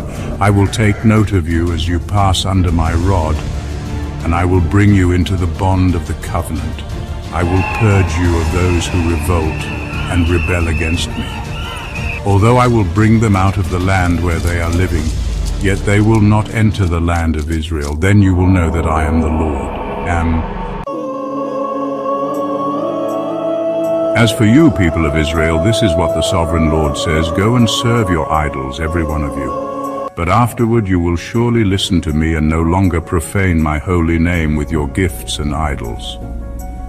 For on my holy mountain, the high mountain of Israel, declares the Sovereign Lord, there in the land all the people of Israel will serve me, and there I will accept them. There I will require your offerings and your choice gifts, along with all your holy sacrifices. I will accept you as fragrant incense when I bring you out from the nations and gather you from the countries where you have been scattered, and I will be proved holy through you in the sight of the nations. Then you will know that I am the Lord when I bring you into the land of Israel, the land I had sworn with uplifted hand to give to your ancestors. There you will remember your conduct and all the actions by which you have defiled yourselves, and you will loathe yourselves for all the evil you have done. You will know that I am the Lord when I deal with you for my name's sake, and not according to your evil ways and your corrupt practices, you people of Israel, declares the sovereign Lord. The word of the Lord came to me, Son of man, set your face toward the south, preach against the south, and prophesy against the forest of the southland. Say to the southern forest, hear the word of the Lord. This is what the sovereign Lord says. I am about to set fire to you, and it will consume all your trees, both green and dry. The blazing flame will not be quenched, and every face from south to north will be scorched by it. Everyone will see that I, the Lord, have kindled it. It will not be quenched. Then I said, Sovereign Lord, they are saying of me, isn't he just telling parables? Chapter 21. The word of the Lord came to me, Son of man, set your face against Jerusalem and preach against the sanctuary. Prophesy against the land of Israel and say to her, this is what the Lord says. I am against you. I will draw my sword from its sheath and cut off from you both the righteous and the wicked. Because I am going to cut off the righteous and the wicked, my sword will be unsheathed against everyone from south to north. Then all people will know that I, the Lord, have drawn my sword from its sheath. It will not return again. Groan, Son of man, groan before them with broken heart and bitter grief. And when they ask you, why are you groaning? You shall say, because of the news that is coming. Every heart will melt with fear and every hand go limp. Every spirit will become faint and every leg will be wet with urine. It is coming. It will surely take place, declares the sovereign Lord. The word of the Lord came to me, Son of man, prophesy and say, this is what the Lord says. A sword, sharpened and polished, sharpened for the slaughter, polished to flash like lightning. Shall we rejoice in the scepter of my royal son? The sword despises every such stick. The sword is appointed to be polished, to be grasped with the hand. It is sharpened and polished, made ready for the hand of the slayer. Cry out and wail, Son of man, for it is against my people. It is against all the princes of Israel. They are thrown to the sword along with my people. Therefore beat your breast. Testing will surely come. And what if even the scepter, which the sword despises, does not continue, declares the sovereign Lord. So then, Son of man, prophesy and strike your hands together. Let the sword strike twice, even 3 times. It is a sword for slaughter, a sword for great slaughter, closing in on them from every side, so that hearts may melt with fear and the fallen be many. I have stationed the sword for slaughter at all their gates. Look, it is forged to strike like lightning. It is grasped for slaughter. Slash to the right, you sword, then to the left, wherever your blade is turned. I too will strike my hands together, and my wrath will subside. I, the Lord, have spoken. The word of the Lord came to me, Son of man, mark out 2 roads for the sword of the king of Babylon to take, both starting from the same country. Make a signpost where the road branches off to the city. Mark out 1 road for the sword to come against Rabbah of the Ammonites, and another against Judah and fortified Jerusalem. For the king of Babylon will stop at the fork in the road, at the junction of the 2 roads, to seek an omen. He will cast lots with arrows. He will consult his idols. He will examine the liver. Into his right hand will come the lot for Jerusalem, where he is to set up battering rams, to give the command to slaughter, to sound the battle cry, to set battering rams against the gates, to build a ramp and to erect siege works. It will seem like a false omen to those who have sworn allegiance to him, but he will remind them of their guilt and take them captive. Therefore, this is what the Sovereign Lord says. Because you people have brought to mind your guilt by your open rebellion, revealing your sins in all that you do, because you have done this, you will be taken captive. You profane and wicked Prince of Israel, whose day has come, whose time of punishment has reached its climax. This is what the Sovereign Lord says. Take off the turban, remove the crown. It will not be as it was. The lowly will be exalted, and the exalted will be brought low. A ruin. A ruin. I will make it a ruin. The crown will not be restored until he to whom it rightfully belongs shall come. To him I will give it. And you, Son of Man, prophesy and say, this is what the Sovereign Lord says about the Ammonites and their insults. A sword, drawn for the slaughter, polished to consume and to flash like lightning. Despite false visions concerning you and lying divinations about you, it will be laid on the necks of the wicked who are to be slain, whose day has come, whose time of punishment has reached its climax. Let the sword return to its sheath. In the place where you were created, in the land of your ancestry, I will judge you. I will pour out my wrath on you and breathe out my fiery anger against you. I will deliver you into the hands of brutal men, men skilled in destruction. You will be fuel for the fire. Your blood will be shed in your land. You will be remembered no more, for I, the Lord, have spoken. Chapter 22. The word of the Lord came to me. Son of man, will you judge her? Will you judge this city of bloodshed? Then confront her with all her detestable practices and say, this is what the Sovereign Lord says, you city that brings on herself doom by shedding blood in her midst and defiles herself by making idols. You have become guilty because of the blood you have shed, and have become defiled by the idols you have made. You have brought your days to a close, and the end of your years has come. Therefore I will make you an object of scorn to the nations, and a laughingstock to all the countries. Those who are near and those who are far away will mock you, you infamous city full of turmoil. See how each of the princes of Israel who are in you uses his power to shed blood.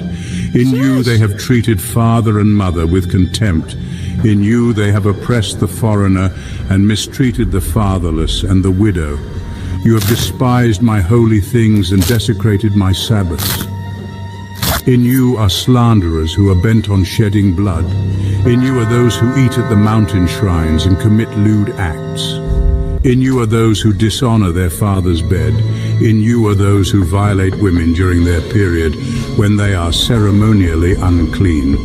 In you one man commits a detestable offense with his neighbor's wife, another shamefully defiles his daughter-in-law, and another violates his sister, his own father's daughter. In you are people who accept bribes to shed blood. You take interest and make a profit from the poor. You extort unjust gain from your neighbors, and you have forgotten me, declares the Sovereign Lord. I will surely strike my hands together at the unjust gain you have made, and at the blood you have shed in your midst. Will your courage endure, or your hands be strong in the day I deal with you? I, the Lord, have spoken, and I will do it. I will disperse you among the nations and scatter you through the countries, and I will put an end to your uncleanness. When you have been defiled in the eyes of the nations, you will know that I am the Lord. Then the word of the Lord came to me, Son of man, the people of Israel have become dross to me. All of them are the copper, tin, iron, and lead left inside a furnace. They are but the dross of silver. Therefore, this is what the Sovereign Lord says, because you have all become dross, I will gather you into Jerusalem. As silver, copper, iron, lead and tin are gathered into a furnace to be melted with a fiery blast, so will I gather you in my anger and my wrath, and put you inside the city and melt you. I will gather you, and I will blow on you with my fiery wrath, and you will be melted inside her. As silver is melted in a furnace, so you will be melted inside her, and you will know that I, the Lord, have poured out my wrath on you. Again the word of the Lord came to me, Son of man, say to the land, you are a land that has not been cleansed or rained on in the day of wrath. There is a conspiracy of her princes within her, like a roaring lion tearing its prey. They devour people, take treasures and precious things, and make many widows within her. Her priests do violence to my law and profane my holy things. They do not distinguish between the holy and the common. They teach that there is no difference between the unclean and the clean. And they shut their eyes to the keeping of my Sabbaths, so that I am profaned among them. Her officials within her are like wolves tearing their prey. They shed blood and kill people to make unjust gain. Her prophets whitewash these deeds for them by false visions and lying divinations. They say, this is what the sovereign Lord says, when the Lord has not spoken. The people of the land practice extortion and commit robbery. They oppress the poor and needy and mistreat the foreigner, denying them justice. I looked for someone among them who would build up the wall and stand before me in the gap on behalf of the land, so I would not have to destroy it, but I found no one. So I will pour out my wrath on them and consume them with my fiery anger, bringing down on their own heads all they have done, declares the sovereign Lord. Chapter 23. The word of the Lord came to me, Son of man, there were 2 women, daughters of the same mother. They became prostitutes in Egypt, engaging in prostitution from their youth. In that land their breasts were fondled and their virgin bosoms caressed. The older was named Oholah, and her sister was Oholibah. They were mine and gave birth to sons and daughters. Oholah is Samaria, and Oholibah is Jerusalem.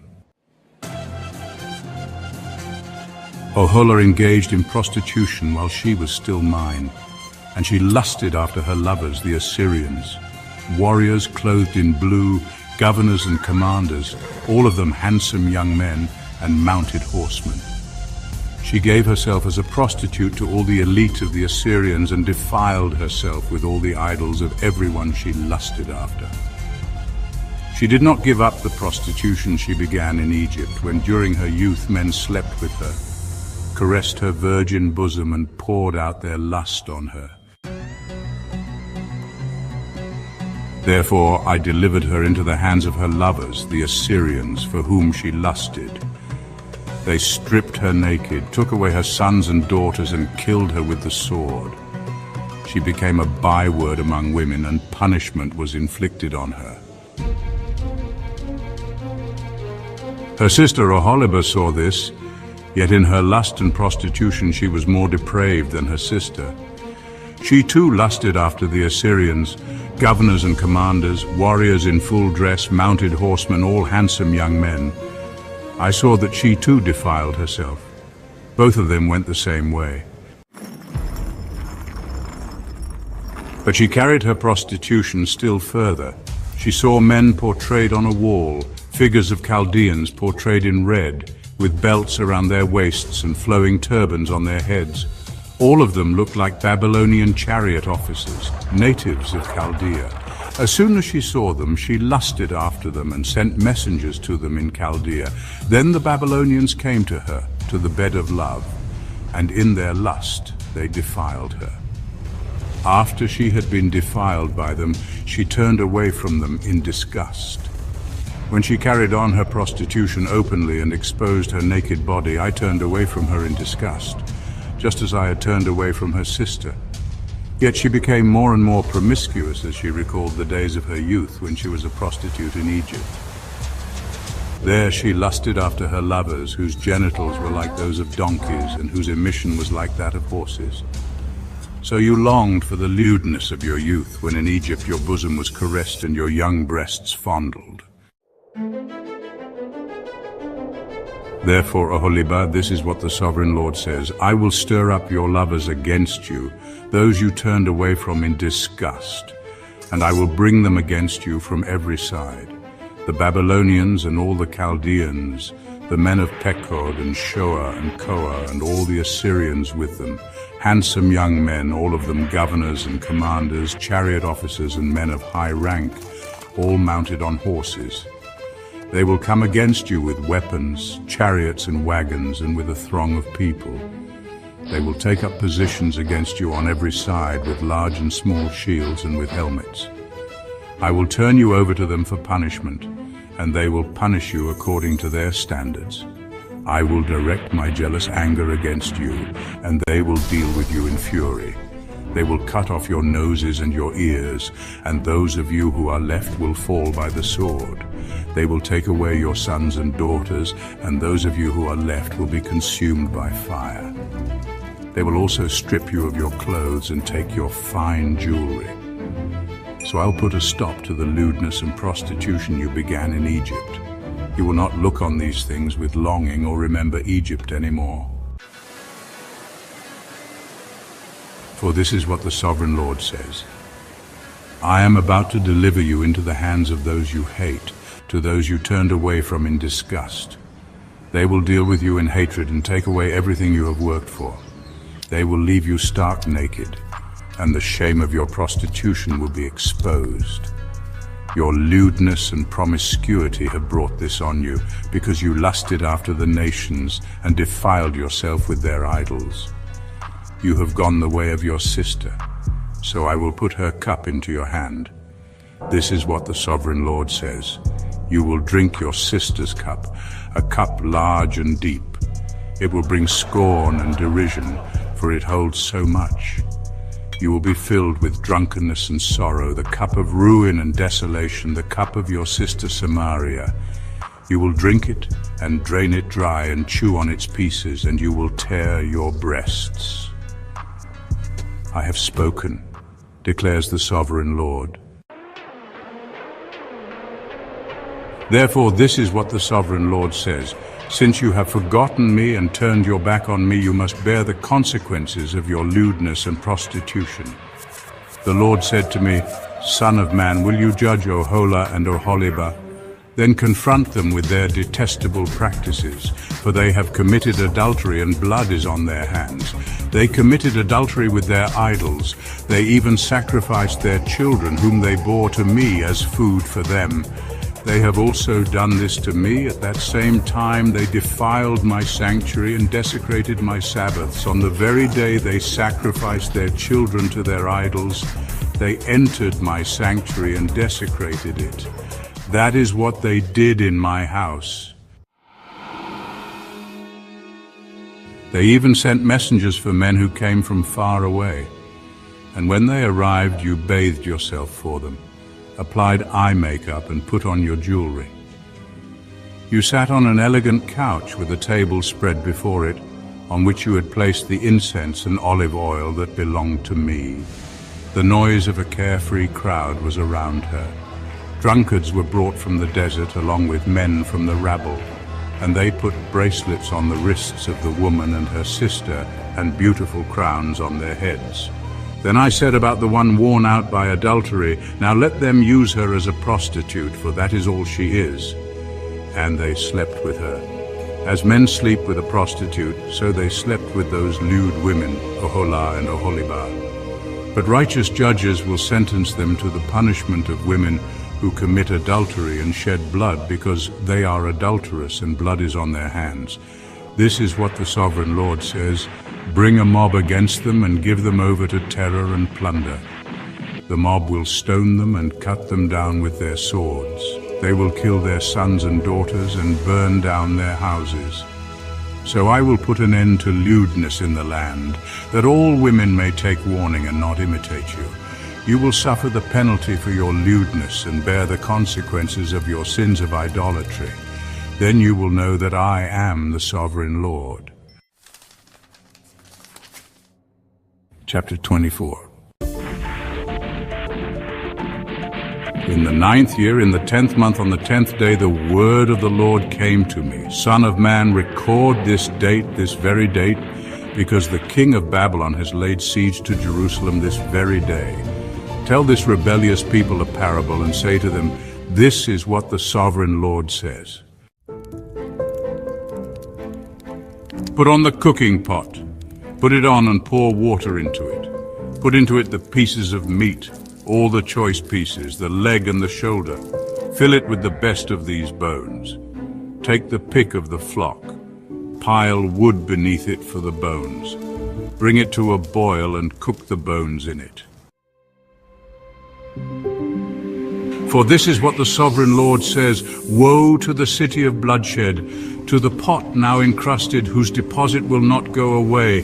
Take the meat out piece by piece in whatever order it comes. For the blood she shed is in her midst. She poured it on the bare rock. She did not pour it on the ground where the dust would cover it. To stir up wrath and take revenge, I put her blood on the bare rock so that it would not be covered. Therefore, this is what the sovereign Lord says. Woe to the city of bloodshed. I too will pile the wood high. So heap on the wood and kindle the fire. Cook the meat well, mixing in the spices, and let the bones be charred. Then set the empty pot on the coals till it becomes hot and its copper glows, so that its impurities may be melted and its deposit burned away.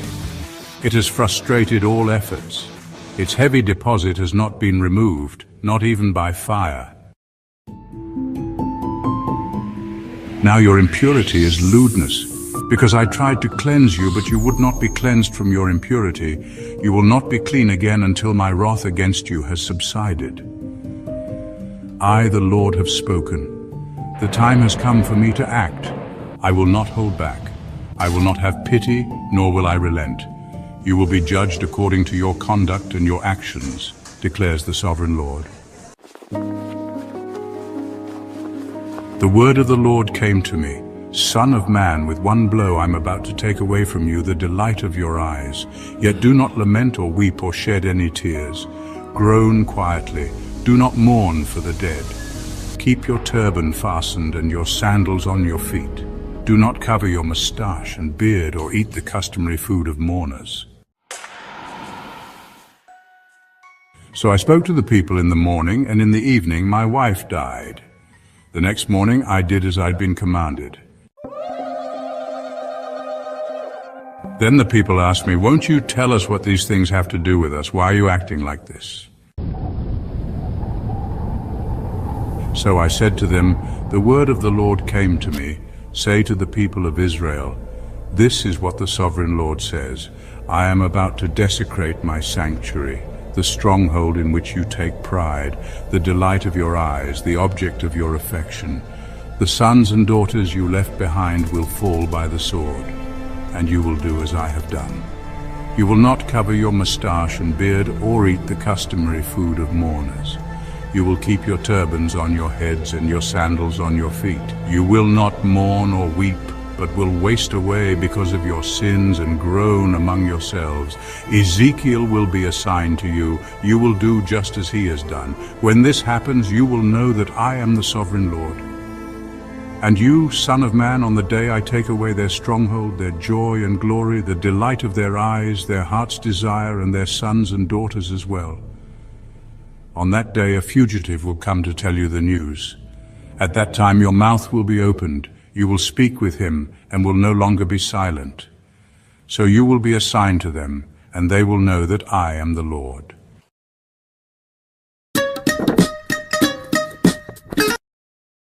Chapter 25. The word of the Lord came to me. Son of man, set your face against the Ammonites and prophesy against them. Say to them, hear the word of the sovereign Lord.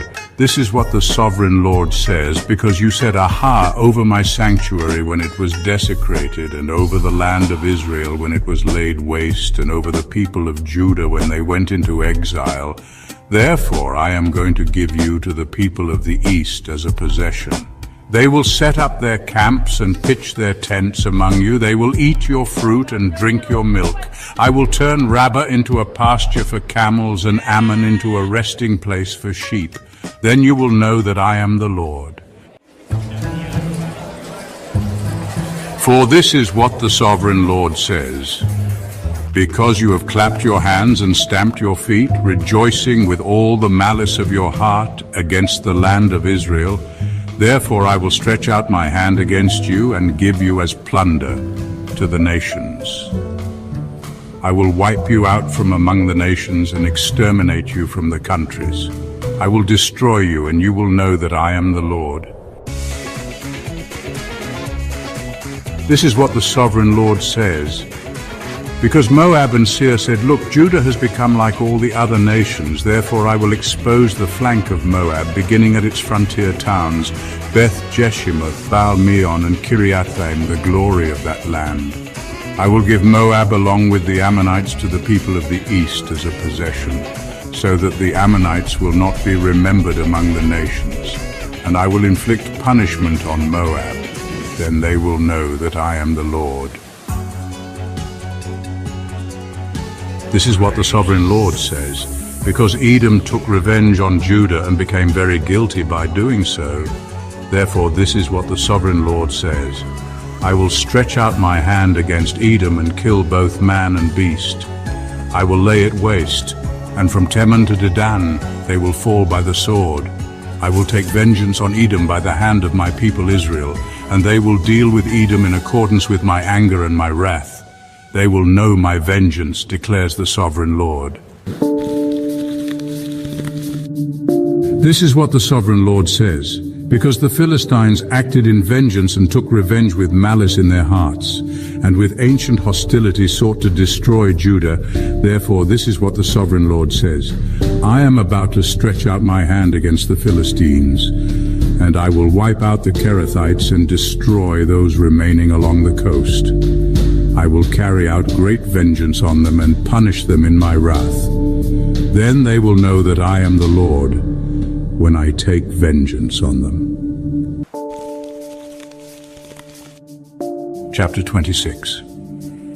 In the 11th month of the 12th year, on the first day of the month, the word of the Lord came to me, Son of man, because Tyre has said of Jerusalem, Aha!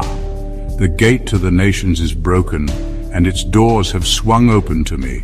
Now that she lies in ruins, I will prosper. Therefore this is what the sovereign Lord says. I am against you, Tyre, and I will bring many nations against you, like the sea casting up its waves. They will destroy the walls of Tyre and pull down her towers. I will scrape away her rubble and make her a bare rock. Out in the sea she will become a place to spread fish nets. For I have spoken, declares the sovereign Lord. She will become plunder for the nations, and her settlements on the mainland will be ravaged by the sword. Then they will know that I am the Lord. For this is what the sovereign Lord says. From the north I am going to bring against Tyre Nebuchadnezzar, king of Babylon, king of kings, with horses and chariots, with horsemen and a great army. He will ravage your settlements on the mainland with the sword.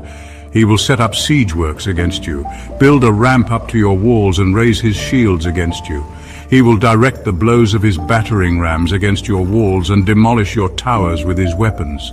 His horses will be so many that they will cover you with dust. Your walls will tremble at the noise of the war horses, wagons and chariots when he enters your gates, as men enter a city whose walls have been broken through. The hooves of his horses will trample all your streets.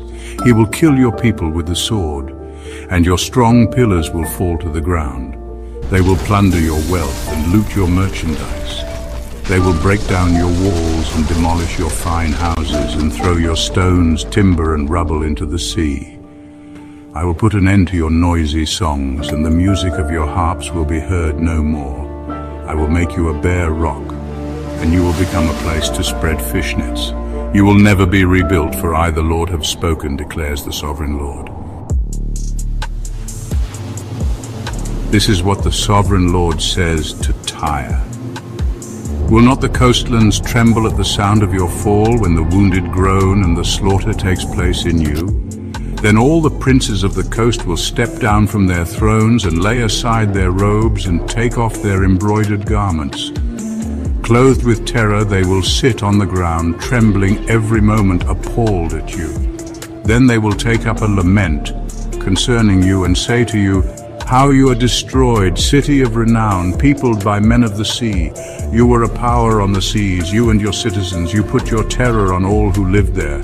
Now the coastlands tremble on the day of your fall. The islands in the sea are terrified at your collapse." This is what the Sovereign Lord says: "When I make you a desolate city, like cities no longer inhabited, and when I bring the ocean depths over you and its vast waters cover you, then I will bring you down with those who go down to the pit, to the people of long ago. I will make you dwell in the earth below as in ancient ruins, with those who go down to the pit, and you will not return or take your place in the land of the living. I will bring you to a horrible end, and you will be no more. You will be sought, but you will never again be found, declares the Sovereign Lord." Chapter 27. The word of the Lord came to me, "Son of man, take up a lament concerning Tyre. Say to Tyre, situated at the gateway to the sea, merchant of peoples on many coasts, this is what the Sovereign Lord says. You say, Tyre, I am perfect in beauty.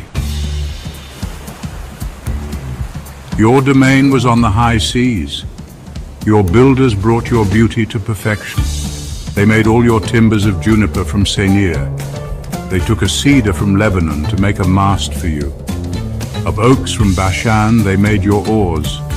Of cypress wood from the coasts of Cyprus they made your deck adorned with ivory. Fine embroidered linen from Egypt was your sail and served as your banner. Your awnings were of blue and purple from the coasts of Elisha. Men of Sidon and Arvad were your oarsmen. Your skilled men, Tyre, were aboard as your sailors. Veteran craftsmen of Byblos were on board as shipwrights to caulk your seams. All the ships of the sea and their sailors came alongside to trade for your wares. Men of Persia, Lydia, and Put served as soldiers in your army. They hung their shields and helmets on your walls, bringing you splendor. Men of Arvad and Helek guarded your walls on every side. Men of Gamad were in your towers. They hung their shields around your walls. They brought your beauty to perfection. Tarshish did business with you because of your great wealth of goods. They exchanged silver, iron, tin, and lead for your merchandise. Greece, Tubal, and Meshech did business with you. They traded human beings and articles of bronze for your wares. Men of Beth Togarmah exchanged chariot horses, cavalry horses, and mules for your merchandise. The men of Rhodes traded with you, and many coastlands were your customers. They paid you with ivory tusks and ebony. Aram did business with you because of your many products. They exchanged turquoise, purple fabric, embroidered work, fine linen, coral, and rubies for your merchandise. Judah and Israel traded with you. They exchanged wheat from Minnith and confections, honey, olive oil, and balm for your wares. Damascus did business with you because of your many products and great wealth of goods. They offered wine from Helbon, wool from Zahar, and casks of wine from Ezel in exchange for your wares, wrought iron, cassia, and calamus. Dedan traded in saddle blankets with you. Arabia and all the princes of Kedar were your customers. They did business with you in lambs, rams, and goats. The merchants of Sheba and Ramah traded with you. For your merchandise they exchanged the finest of all kinds of spices and precious stones and gold. Haran, Caneh, and Eden and merchants of Sheba, Asher, and Kilmad traded with you. In your marketplace they traded with you beautiful garments, blue fabric, embroidered work, and multicolored rugs with cords twisted and tightly knotted. The ships of Tarshish serve as carriers for your wares. You are filled with heavy cargo as you sail the sea. Your oarsmen take you out to the high seas, but the east wind will break you to pieces far out at sea. Your wealth, merchandise and wares, your mariners, sailors and shipwrights, your merchants and all your soldiers, and everyone else on board will sink into the heart of the sea on the day of your shipwreck. The shorelands will quake when your sailors cry out. All who handle the oars will abandon their ships. The mariners and all the sailors will stand on the shore. They will raise their voice and cry bitterly over you. They will sprinkle dust on their heads and roll in ashes. They will shave their heads because of you and will put on sackcloth. They will weep over you with anguish of soul and with bitter mourning. As they wail and mourn over you, they will take up a lament concerning you. Who was ever silenced like Tyre, surrounded by the sea? When your merchandise went out on the seas, you satisfied many nations. With your great wealth and your wares, you enriched the kings of the earth. Now you are shattered by the sea in the depths of the waters. Your wares and all your company have gone down with you. All who live in the coastlands are appalled at you. Their kings shudder with horror and their faces are distorted with fear. The merchants among the nations scoff at you. You have come to a horrible end and will be no more. Chapter 28. The word of the Lord came to me, Son of man, say to the ruler of Tyre, this is what the sovereign Lord says, in the pride of your heart you say, I am a god. I sit on the throne of a god in the heart of the seas. But you are a mere mortal and not a god, though you think you are as wise as a god. Are you wiser than Daniel? Is no secret hidden from you? By your wisdom and understanding you have gained wealth for yourself and amassed gold and silver in your treasuries. By your great skill in trading you have increased your wealth, and because of your wealth your heart has grown proud. Therefore this is what the sovereign Lord says. Because you think you are wise as a god, I am going to bring foreigners against you, the most ruthless of nations. They will draw their swords against your beauty and wisdom and pierce your shining splendor. They will bring you down to the pit, and you will die a violent death in the heart of the seas. Will you then say, I am a god in the presence of those who kill you? You will be but a mortal, not a god, in the hands of those who slay you. You will die the death of the uncircumcised at the hands of foreigners. I have spoken, declares the sovereign Lord. The word of the Lord came to me, Son of man, take up a lament concerning the king of Tyre and say to him, this is what the sovereign Lord says, you were the seal of perfection, full of wisdom and perfect in beauty. You were in Eden, the garden of God. Every precious stone adorned you. Carnelian, chrysolite and emerald, topaz, onyx and jasper, lapis lazuli, turquoise and beryl. Your settings and mountings were made of gold. On the day you were created, they were prepared. You were anointed as a guardian cherub, for so I ordained you. You were on the holy mount of God. You walked among the fiery stones. You were blameless in your ways from the day you were created till wickedness was found in you. Through your widespread trade you were filled with violence and you sinned. So I drove you in disgrace from the mount of God, and I expelled you, guardian cherub, from among the fiery stones. Your heart became proud on account of your beauty, and you corrupted your wisdom because of your splendor. So I threw you to the earth. I made a spectacle of you before kings. By your many sins and dishonest trade you have desecrated your sanctuaries. So I made a fire come out from you, and it consumed you, and I reduced you to ashes on the ground in the sight of all who were watching. All the nations who knew you are appalled at you. You have come to a horrible end and will be no more. The word of the Lord came to me, Son of man, set your face against Sidon, prophesy against her and say, this is what the sovereign Lord says. I am against you, Sidon, and among you I will display my glory. You will know that I am the Lord, when I inflict punishment on you, and within you am proved to be holy. I will send a plague upon you and make blood flow in your streets. The slain will fall within you with the sword against you on every side. Then you will know that I am the Lord. No longer will the people of Israel have malicious neighbors who are painful briars and sharp thorns. Then they will know that I am the sovereign Lord. This is what the sovereign Lord says. When I gather the people of Israel from the nations where they have been scattered, I will be proved holy through them in the sight of the nations. Then they will live in their own land, which I gave to my servant Jacob. They will live there in safety, and will build houses and plant vineyards. They will live in safety when I inflict punishment on all their neighbors who maligned them.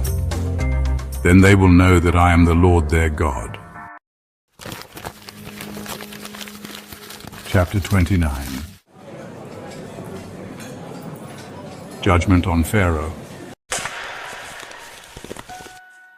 In the 10th year, in the 10th month, on the 12th day, the word of the Lord came to me. Son of man, set your face against Pharaoh, king of Egypt, and prophesy against him and against all Egypt. Speak to him and say, this is what the sovereign Lord says, I am against you, Pharaoh, king of Egypt, you great monster lying among your streams. You say the Nile belongs to me. I made it for myself. But I will put hooks in your jaws and make the fish of your streams stick to your scales. I will pull you out from among your streams with all the fish sticking to your scales. I will leave you in the desert, you and all the fish of your streams. You will fall on the open field and not be gathered or picked up. I will give you as food to the beasts of the earth and the birds of the sky. Then all who live in Egypt will know that I am the Lord. You have been a staff of reed for the people of Israel. When they grasped you with their hands, you splintered and you tore open their shoulders. When they leaned on you, you broke and their backs were wrenched. Therefore, this is what the sovereign Lord says. I will bring a sword against you and kill both man and beast. Egypt will become a desolate wasteland. Then they will know that I am the Lord. Because you said, the Nile is mine, I made it.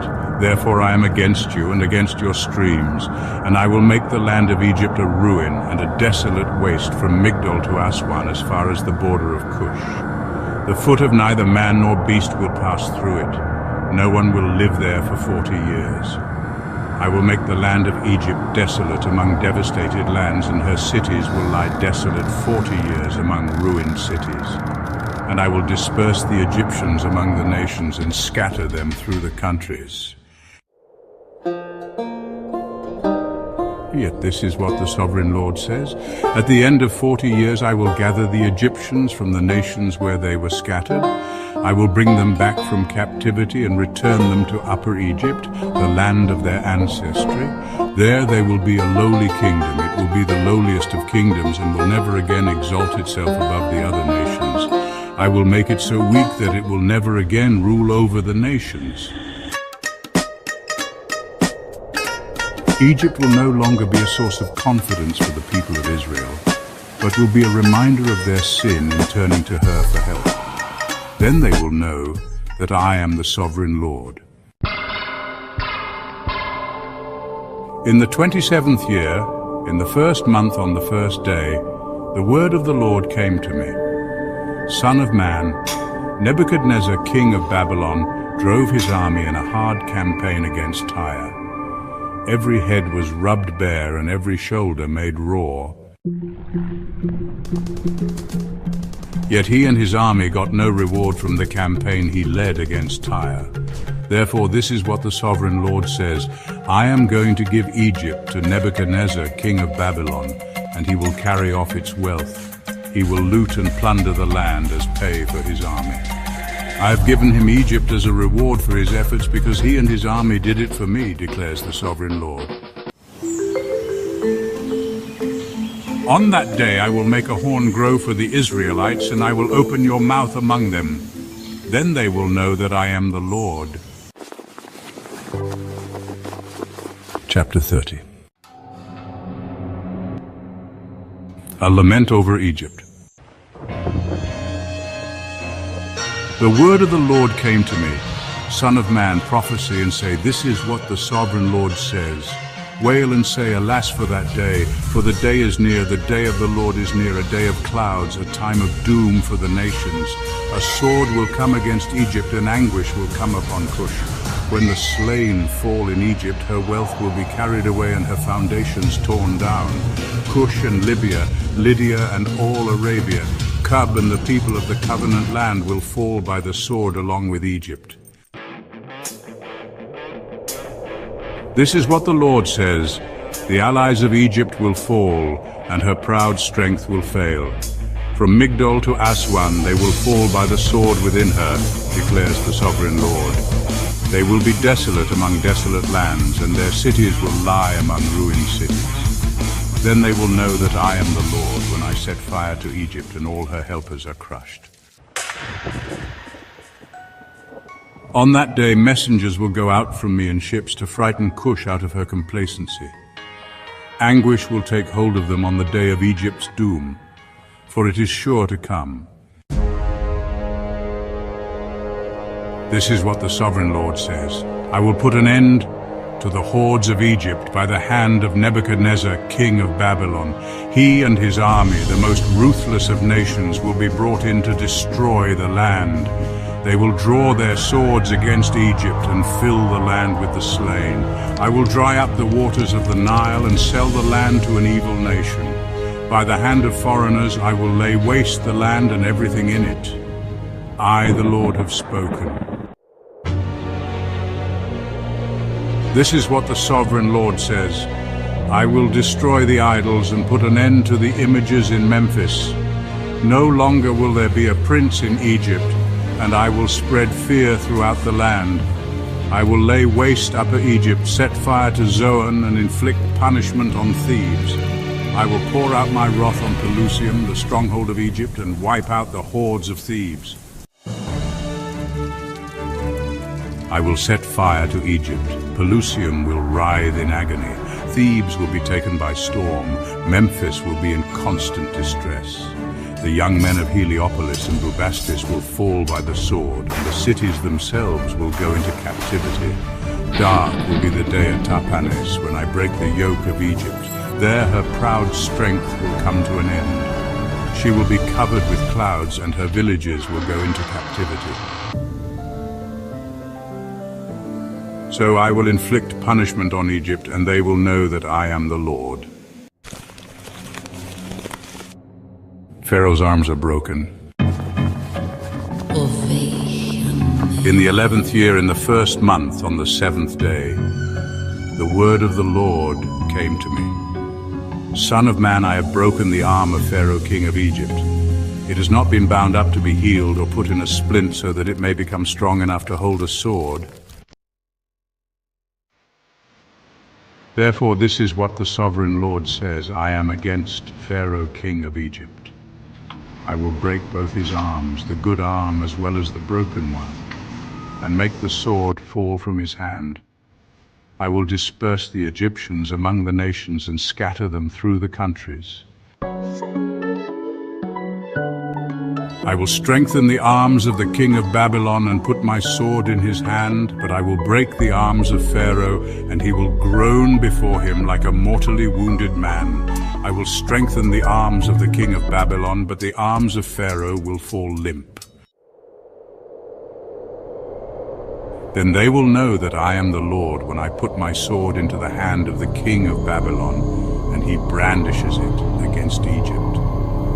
I will disperse the Egyptians among the nations and scatter them through the countries. Then they will know that I am the Lord. Chapter 31. Pharaoh as a felled cedar of Lebanon. In the 11th year, in the 3rd month, on the 1st day, the word of the Lord came to me. Son of man, say to Pharaoh, king of Egypt, and to his hordes, who can be compared with you in majesty?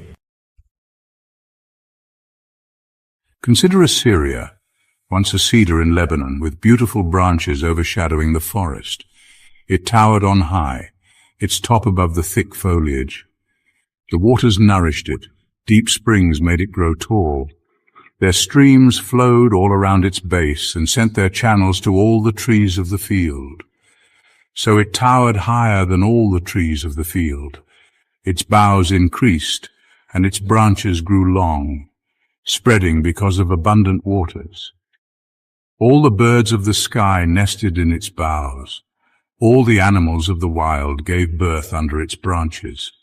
All the great nations lived in its shade. It was majestic in beauty, with its spreading boughs, for its roots went down to abundant waters. The cedars in the garden of God could not rival it, nor could the junipers equal its boughs, nor could the plane trees compare with its branches. No tree in the garden of God could match its beauty. I made it beautiful with abundant branches, the envy of all the trees of Eden in the garden of God. Therefore this is what the sovereign Lord says, because the great cedar towered over the thick foliage, and because it was proud of its height, I gave it into the hands of the ruler of the nations, for him to deal with according to its wickedness. I cast it aside, and the most ruthless of foreign nations cut it down and left it. Its boughs fell on the mountains and in all the valleys. Its branches lay broken in all the ravines of the land. All the nations of the earth came out from under its shade and left it. All the birds settled on the fallen tree, and all the wild animals lived among its branches. Therefore no other trees by the waters are ever to tower proudly on high, lifting their tops above the thick foliage. No other trees so well watered are ever to reach such a height. They are all destined for death, for the earth below among mortals who go down to the realm of the dead. This is what the sovereign Lord says. On the day it was brought down to the realm of the dead, I covered the deep springs with mourning for it. I held back its streams, and its abundant waters were restrained. Because of it I clothed Lebanon with gloom, and all the trees of the field withered away. I made the nations tremble at the sound of its fall when I brought it down to the realm of the dead, to be with those who go down to the pit. Then all the trees of Eden, the choicest and best of Lebanon, the well-watered trees, were consoled in the earth below. They too, like the great cedar, had gone down to the realm of the dead, to those killed by the sword, along with the armed men who lived in its shade among the nations. Which of the trees of Eden can be compared with you in splendor and majesty? Yet you too will be brought down with the trees of Eden to the earth below. You will lie among the uncircumcised with those killed by the sword. This is Pharaoh and all his hordes, declares the sovereign Lord. Chapter 32. A lament over Pharaoh. In the 12th year, in the 12th month on the 1st day, the word of the Lord came to me. Son of man, take up a lament concerning Pharaoh, king of Egypt, and say to him, you are like a lion among the nations. You are like a monster in the seas, thrashing about in your streams, churning the water with your feet and muddying the streams. This is what the sovereign Lord says. With a great throng of people I will cast my net over you, and they will haul you up in my net. I will throw you on the land and hurl you on the open field. I will let all the birds of the sky settle on you, and all the animals of the wild gorge themselves on you. I will spread your flesh on the mountains and fill the valleys with your remains. I will drench the land with your flowing blood all the way to the mountains, and the ravines will be filled with your flesh. When I snuff you out, I will cover the heavens and darken their stars. I will cover the sun with a cloud, and the moon will not give its light. All the shining lights in the heavens I will darken over you. I will bring darkness over your land.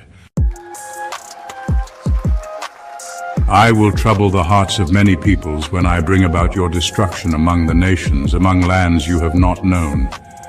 I will cause many peoples to be appalled at you, and their kings will shudder with horror because of you when I brandish my sword before them. On the day of your downfall, each of them will tremble. For this is what the Sovereign Lord says: the sword of the king of Babylon will come against you. I will cause your hordes to fall by the swords of mighty men, the most ruthless of all nations. They will shatter the pride of Egypt, and all her hordes will be overthrown. I will destroy all her cattle from beside abundant waters, no longer to be stirred by the foot of man or muddied by the hooves of cattle. Then I will let her waters settle and make her streams flow like oil, declares the Sovereign Lord. When I make Egypt desolate and strip the land of everything in it, when I strike down all who live there, then they will know that I am the Lord. This is the lament they will chant for her. The daughters of the nations will chant it for Egypt, and all her hordes they will chant it, declares the Sovereign Lord. Egypt's descent into the realm of the dead. In the 12th year, on the 15th day of the month, the word of the Lord came to me. Each son of man, wail for the hordes of Egypt, and consign to the earth below both her and the daughters of mighty nations, along with those who go down to the pit. Say to them, are you more favored than others? Go down and be laid among the uncircumcised. They will fall among those killed by the sword. The sword is drawn, let her be dragged off with all her hordes. From within the realm of the dead, the mighty leaders will say of Egypt and her allies, they have come down and they lie with the uncircumcised, with those killed by the sword. Assyria is there with her whole army. She is surrounded by the graves of all her slain, all who have fallen by the sword. Their graves are in the depths of the pit, and her army lies around her grave. All who had spread terror in the land of the living are slain, fallen by the sword. Elam is there with all her hordes around her grave. All of them are slain, fallen by the sword. All who had spread terror in the land of the living went down uncircumcised to the earth below. They bear their shame with those who go down to the pit. A bed is made for her among the slain, with all her hordes around her grave. All of them are uncircumcised, killed by the sword. Because their terror had spread in the land of the living, they bear their shame with those who go down to the pit. They are laid among the slain. Meshech and Tubal are there with all their hordes around their graves. All of them are uncircumcised, killed by the sword because they spread their terror in the land of the living. But they do not lie with the fallen warriors of old, who went down to the realm of the dead with their weapons of war, their swords placed under their heads, and their shields resting on their bones, though these warriors also had terrorized the land of the living. You too, Pharaoh, will be broken and will lie among the uncircumcised by the sword. Edom is there, her kings and all her princes. Despite their power, they are laid with those killed by the sword. They lie with the uncircumcised, with those who go down to the pit. All the princes of the north and all the Sidonians are there. They went down with the slain in disgrace despite the terror caused by their power. They lie uncircumcised with those killed by the sword and bear their shame with those who go down to the pit. Pharaoh, he and all his army will see them, and he will be consoled for all his hordes that were killed by the sword, declares the sovereign Lord. Although I had him spread terror in the land of the living, Pharaoh and all his hordes will be laid among the uncircumcised, with those killed by the sword, declares the sovereign Lord. Chapter 33. The word of the Lord came to me, Son of man, speak to your people and say to them, when I bring the sword against a land, and the people of the land choose one of their men and make him their watchman, and he sees the sword coming against the land and blows the trumpet to warn the people, then if anyone hears the trumpet but does not heed the warning, and the sword comes and takes their life, their blood will be on their own head. Since they heard the sound of the trumpet but did not heed the warning, their blood will be on their own head. If they had heeded the warning, they would have saved themselves. But if the watchman sees the sword coming and does not blow the trumpet to warn the people, and the sword comes and takes someone's life, that person's life will be taken because of their sin. But I will hold the watchman accountable for their blood. Son of man, I have made you a watchman for the people of Israel. So hear the word I speak and give them warning from me. When I say to the wicked, you wicked person, you will surely die, and you do not speak out to dissuade them from their ways, that wicked person will die for their sin, and I will hold you accountable for their blood. But if you do warn the wicked person to turn from their ways, and they do not do so, they will die for their sin, though you yourself will be saved. Son of man, say to the Israelites, this is what you are saying, our offenses and sins weigh us down, and we are wasting away because of them. How then can we live? Say to them, as surely as I live, declares the sovereign Lord, I take no pleasure in the death of the wicked, but rather that they turn from their ways and live. Turn from your evil ways. Why will you die, people of Israel? Therefore, Son of man, say to your people, if someone who is righteous disobeys, that person's former righteousness will count for nothing. And if someone who is wicked repents, that person's former wickedness will not bring condemnation. The righteous person who sins will not be allowed to live, even though they were formerly righteous. If I tell a righteous person that they will surely live, but then they trust in their righteousness and do evil, none of the righteous things that person has done will be remembered. They will die for the evil they have done.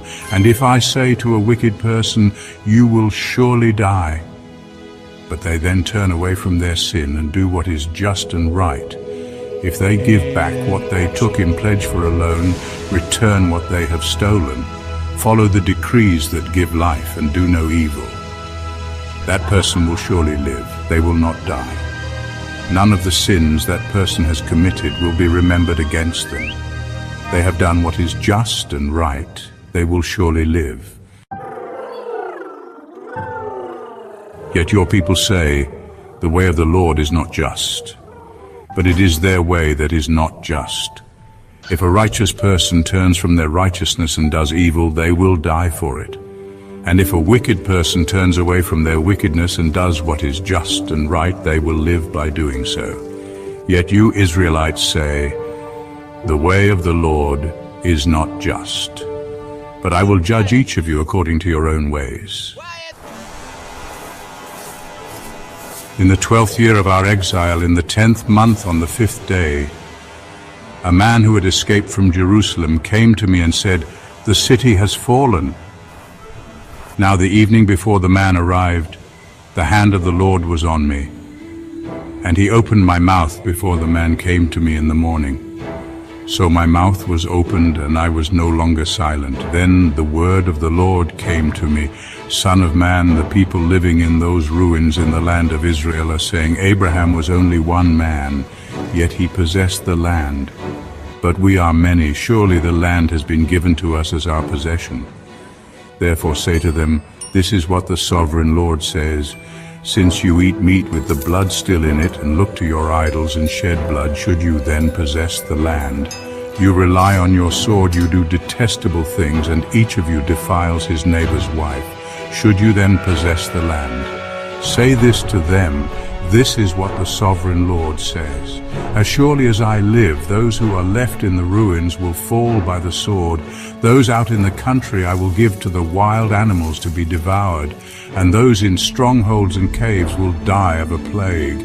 I will make the land a desolate waste, and her proud strength will come to an end. And the mountains of Israel will become desolate, so that no one will cross them. Then they will know that I am the Lord, when I have made the land a desolate waste because of all the detestable things they have done. As for you, Son of Man, your people are talking together about you by the walls and at the doors of the houses, saying to each other, come and hear the message that has come from the Lord. My people come to you as they usually do and sit before you to hear your words, but they do not put them into practice. Their mouths speak of love, but their hearts are greedy for unjust gain. Indeed, to them, you are nothing more than one who sings love songs with a beautiful voice and plays an instrument well, for they hear your words but do not put them into practice. When all this comes true, and it surely will, then they will know that a prophet has been among them. Chapter 34. The word of the Lord came to me, Son of man, prophesy against the shepherds of Israel. Prophesy and say to them, this is what the sovereign Lord says. Woe to you, shepherds of Israel, who only take care of yourselves. Should not shepherds take care of the flock? You eat the curds, clothe yourselves with the wool, and slaughter the choice animals, but you do not take care of the flock. You have not strengthened the weak or healed the sick or bound up the injured. You have not brought back the strays or searched for the lost. You have ruled them harshly and brutally. So they were scattered because there was no shepherd, and when they were scattered they became food for all the wild animals. My sheep wandered over all the mountains and on every high hill. They were scattered over the whole earth, and no one searched or looked for them. Therefore, you shepherds, hear the word of the Lord. As surely as I live, declares the sovereign Lord, because my flock lacks a shepherd and so has been plundered and has become food for all the wild animals, and because my shepherds did not search for my flock but cared for themselves rather than for my flock, therefore, you shepherds, hear the word of the Lord. This is what the sovereign Lord says. I am against the shepherds and will hold them accountable for my flock. I will remove them from tending the flock so that the shepherds can no longer feed themselves. I will rescue my flock from their mouths, and it will no longer be food for them. For this is what the sovereign Lord says. I myself will search for my sheep and look after them. As a shepherd looks after his scattered flock when he is with them, so will I look after my sheep. I will rescue them from all the places where they were scattered on a day of clouds and darkness. I will bring them out from the nations and gather them from the countries, and I will bring them into their own land. I will pasture them on the mountains of Israel, in the ravines and in all the settlements in the land. I will tend them in a good pasture, and the mountain heights of Israel will be their grazing land. There they will lie down in good grazing land, and there they will feed in a rich pasture on the mountains of Israel. I myself will tend my sheep and have them lie down, declares the sovereign Lord. I will search for the lost and bring back the strays. I will bind up the injured and strengthen the weak, but the sleek and the strong I will destroy. I will shepherd the flock with justice. As for you, my flock, this is what the sovereign Lord says. I will judge between one sheep and another, and between rams and goats. Is it not enough for you to feed on the good pasture? Must you also trample the rest of your pasture with your feet? Is it not enough for you to drink clear water? Must you also muddy the rest with your feet? Must my flock feed on what you have trampled and drink what you have muddied with your feet? Therefore this is what the sovereign Lord says to them. See, I myself will judge between the fat sheep and the lean sheep, because you shove with flank and shoulder, butting all the weak sheep with your horns until you have driven them away. I will save my flock, and they will no longer be plundered. I will judge between one sheep and another. I will place over them one shepherd, my servant David, and he will tend them and be their shepherd. I, the Lord, will be their God, and my servant David will be prince among them. I, the Lord, have spoken. I will make a covenant of peace with them and rid the land of savage beasts, so that they may live in the wilderness and sleep in the forests in safety. I will make them and the places surrounding my hill a blessing. I will send down showers in season. There will be showers of blessing. The trees will yield their fruit, and the ground will yield its crops. The people will be secure in their land. They will know that I am the Lord, when I break the bars of their yoke and rescue them from the hands of those who enslaved them. They will no longer be plundered by the nations, nor will wild animals devour them. They will live in safety, and no one will make them afraid. I will provide for them a land renowned for its crops, and they will no longer be victims of famine in the land, or bear the scorn of the nations. Then they will know that I, the Lord their God, am with them, and that they, the Israelites, are my people, declares the sovereign Lord. You are my sheep, the sheep of my pasture, and I am your God, declares the sovereign Lord. Chapter 35. The word of the Lord came to me, Son of man. Set your face against Mount Seir. Prophesy against it and say, This is what the sovereign Lord says. I am against you, Mount Seir, and I will stretch out my hand against you and make you a desolate waste. I will turn your towns into ruins, and you will be desolate. Then you will know that I am the Lord. Because you harbored an ancient hostility and delivered the Israelites over to the sword at the time of their calamity, the time their punishment reached its climax. Therefore, as surely as I live, declares the sovereign Lord, I will give you over to bloodshed, and it will pursue you. Since you did not hate bloodshed, bloodshed will pursue you. I will make Mount Seir a desolate waste, and cut off from it all who come and go. I will fill your mountains with the slain. Those killed by the sword will fall on your hills and in your valleys and in all your ravines. I will make you desolate forever. Your towns will not be inhabited. Then you will know that I am the Lord. Because you have said these two nations and countries will be ours, and we will take possession of them, even though I, the Lord, was there, therefore, as surely as I live, declares the sovereign Lord, I will treat you in accordance with the anger and jealousy you showed in your hatred of them, and I will make myself known among them when I judge you. Then you will know that I, the Lord, have heard all the contemptible things you have said against the mountains of Israel. You said they have been laid waste and have been given over to us to devour. You boasted against me and spoke against me without restraint, and I heard it. This is what the sovereign Lord says, While the whole earth rejoices, I will make you desolate. Because you rejoiced when the inheritance of Israel became desolate, that is how I will treat you. You will be desolate, Mount Seir, you and all of Edom. Then they will know that I am the Lord. Chapter 36. Son of man, prophesy to the mountains of Israel and say, Mountains of Israel, hear the word of the Lord. This is what the sovereign Lord says. The enemy said of you, Aha, the ancient heights have become our possession. Therefore prophesy and say, This is what the sovereign Lord says. Because they ravaged and crushed you from every side, so that you became the possession of the rest of the nations and the object of people's malicious talk and slander. Therefore, mountains of Israel, hear the word of the sovereign Lord. This is what the Sovereign Lord says to the mountains and hills, to the ravines and valleys, to the desolate ruins and the deserted towns that have been plundered and ridiculed by the rest of the nations around you. This is what the Sovereign Lord says. In my burning zeal I've spoken against the rest of the nations and against all Edom. For with glee and with malice in their hearts they made my land their own possession, so that they might plunder its pasture land. Therefore prophesy concerning the land of Israel, and say to the mountains and hills, to the ravines and valleys, this is what the Sovereign Lord says. I speak in my jealous wrath because you have suffered the scorn of the nations. Therefore, this is what the Sovereign Lord says.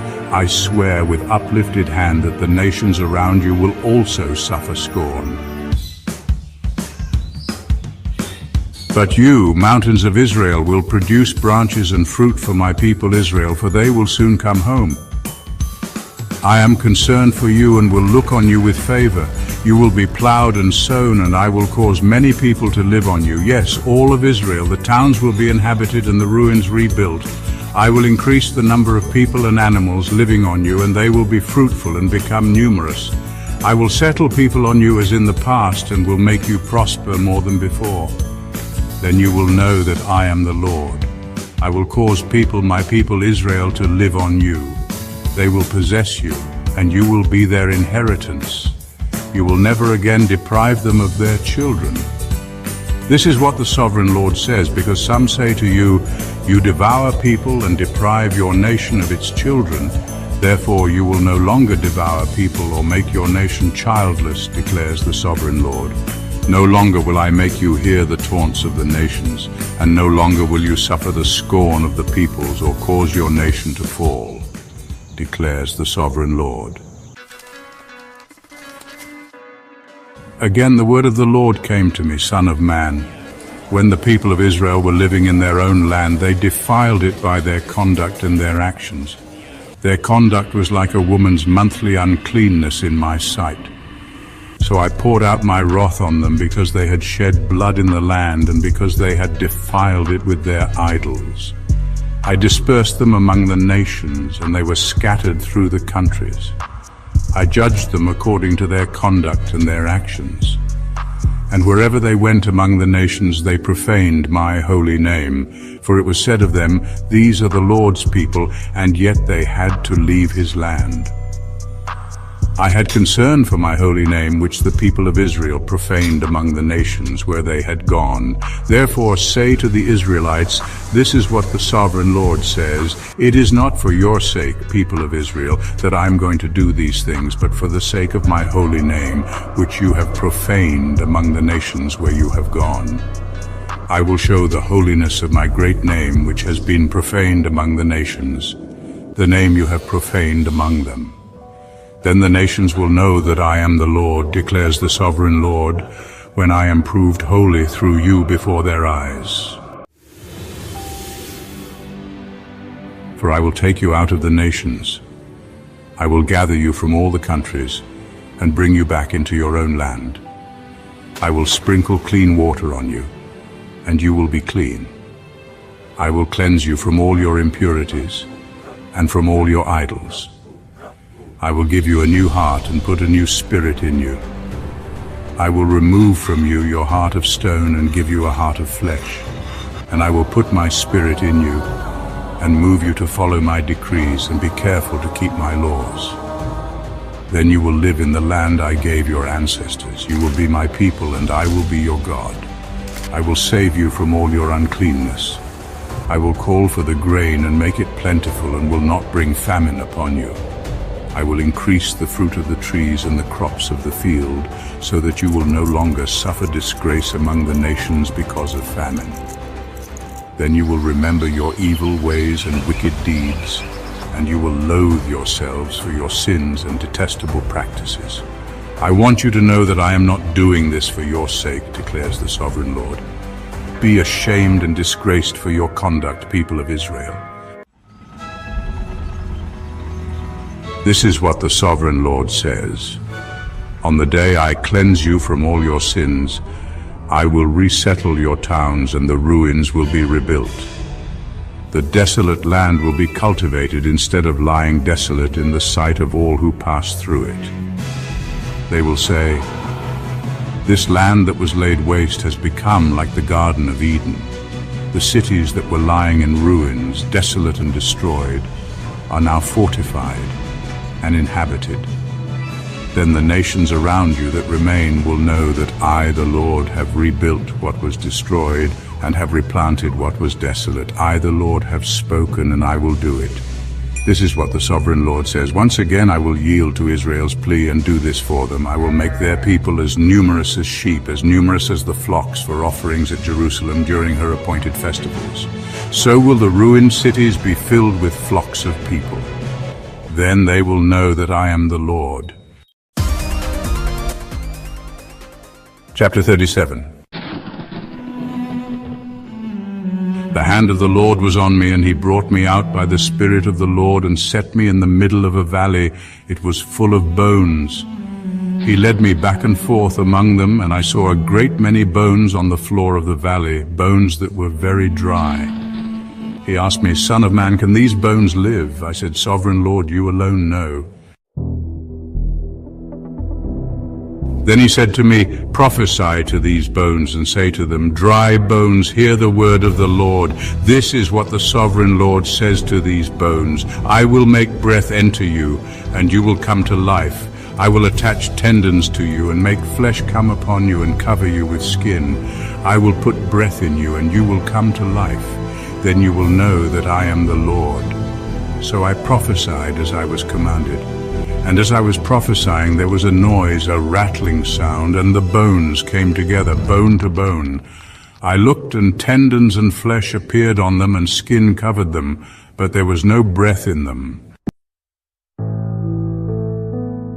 Then he said to me, "Prophesy to the breath, prophesy, Son of man, and say to it, 'This is what the sovereign Lord says, Come, breath from the four winds, and breathe into these slain, that they may live.'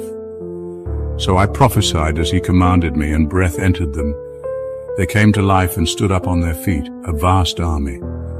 Then he said to me, 'Son of man, these bones are the people of Israel.' They say, 'Our bones are dried up, and our hope is gone. We are cut off.' Therefore prophesy and say to them, 'This is what the sovereign Lord says. My people, I am going to open your graves and bring you up from them. I will bring you back to the land of Israel. Then you, my people, will know that I am the Lord, when I open your graves and bring you up from them. I will put my spirit in you, and you will live, and I will settle you in your own land. Then you will know that I, the Lord, have spoken, and I have done it, declares the Lord." The word of the Lord came to me, "Son of man, take a stick of wood and write on it, belonging to Judah and the Israelites associated with him. Then take another stick of wood and write on it, belonging to Joseph, that is to Ephraim, and all the Israelites associated with him. Join them together into one stick, so that they will become one in your hand. When your people ask you, 'Won't you tell us what you mean by this?' Say to them, 'This is what the sovereign Lord says. I am going to take the stick of Joseph, which is in Ephraim's hand, and of the Israelite tribes associated with him, and join it to Judah's stick. I will make them into a single stick of wood, and they will become one in my hand. Hold before their eyes the sticks you have written on, and say to them, This is what the sovereign Lord says. I will take the Israelites out of the nations where they have gone. I will gather them from all around and bring them back into their own land. I will make them one nation in the land on the mountains of Israel. They will no longer defile themselves with their idols and vile images, or with any of their offenses, for I will save them from all their sinful backsliding, and I will cleanse them. They will be my people, and I will be their God. My servant David will be king over them, and they will all have one shepherd. They will follow my laws and be careful to keep my decrees. They will live in the land I gave to my servant Jacob, the land where your ancestors lived. They and their children and their children's children will live there forever. and David my servant will be their prince forever. I will make a covenant of peace with them. It will be an everlasting covenant. I will establish them and increase their numbers, and I will put my sanctuary among them forever. My dwelling place will be with them. I will be their God, and they will be my people. Then the nations will know that I, the Lord, make Israel holy, when my sanctuary is among them forever. Chapter 38. The word of the Lord came to me. Son of man, set your face against Gog of the land of Magog, the chief prince of Meshech and Tubal. Prophesy against him and say, this is what the sovereign Lord says, I am against you, Gog, chief prince of Meshech and Tubal. I will turn you around, put hooks in your jaws, and bring you out with your whole army, your horses, your horsemen fully armed, and a great horde with large and small shields, all of them brandishing their swords. Persia, Cush, and Put will be with them, all with shields and helmets. Also Gomer with all its troops, and Beth Togarmah from the far north with all its troops, the many nations with you. Get ready, be prepared, you and all the hordes gathered about you, and take command of them. After many days you will be called to arms. In future years you will invade a land that has recovered from war, whose people were gathered from many nations to the mountains of Israel, which had long been desolate. They had been brought out from the nations, and now all of them live in safety. You and all your troops and the many nations with you will go up, advancing like a storm. You will be like a cloud covering the land. This is what the sovereign Lord says. On that day, thoughts will come into your mind, and you will devise an evil scheme. You will say, I will invade a land of unwalled villages. I will attack a peaceful and unsuspecting people, all of them living without walls and without gates and bars. I will plunder and loot and turn my hand against the resettled ruins and the people gathered from the nations, rich in livestock and goods, living at the center of the land. Sheba and Dedan and the merchants of Tarshish and all her villages will say to you, have you come to plunder? Have you gathered your hordes to loot, to carry off silver and gold, to take away livestock and goods, and to seize much plunder? Therefore, Son of man, prophesy and say to Gog, this is what the sovereign Lord says. In that day, when my people Israel are living in safety, will you not take notice of it? You will come from your place in the far north, you and many nations with you, all of them riding on horses, a great horde, a mighty army. You will advance against my people Israel like a cloud that covers the land. In days to come, Gog, I will bring you against my land, so that the nations may know me when I am proved holy through you before their eyes. This is what the sovereign Lord says. You are the one I spoke of in former days by my servants, the prophets of Israel. At that time they prophesied for years that I would bring you against them. This is what will happen in that day. When Gog attacks the land of Israel, my hot anger will be aroused, declares the sovereign Lord. In my zeal and fiery wrath I declare that at that time there shall be a great earthquake in the land of Israel. The fish in the sea, the birds in the sky, the beasts of the field, every creature that moves along the ground, and all the people on the face of the earth will tremble at my presence. The mountains will be overturned, the cliffs will crumble, and every wall will fall to the ground. I will summon a sword against Gog on all my mountains, declares the sovereign Lord. Every man's sword will be against his brother. I will execute judgment on him with plague and bloodshed. I will pour down torrents of rain, hailstones, and burning sulfur on him and on his troops and on the many nations with him. And so I will show my greatness and my holiness, and I will make myself known in the sight of many nations. Then they will know that I am the Lord. Chapter 39. Son of man, prophesy against Gog and say, this is what the sovereign Lord says, I am against you, Gog, chief prince of Meshech and Tubal.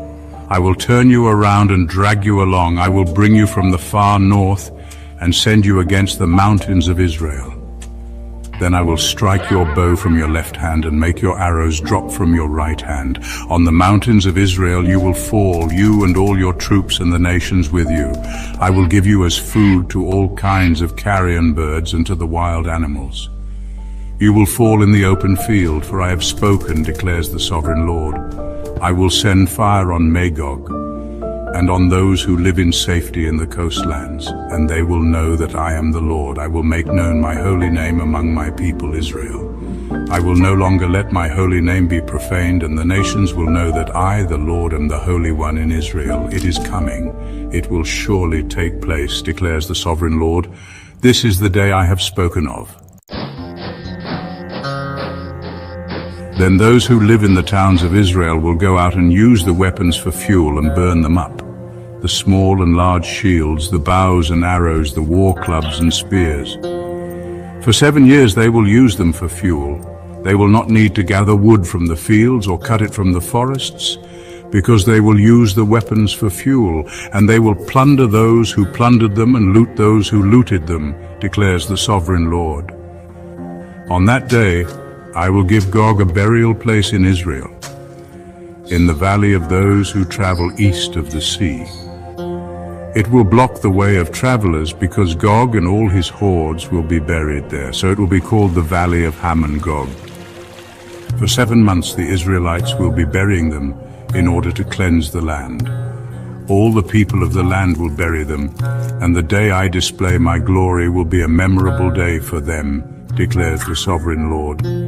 People will be continually employed in cleansing the land. They will spread out across the land, and along with others, they will bury any bodies that are lying on the ground. After the 7 months, they will carry out a more detailed search as they go through the land.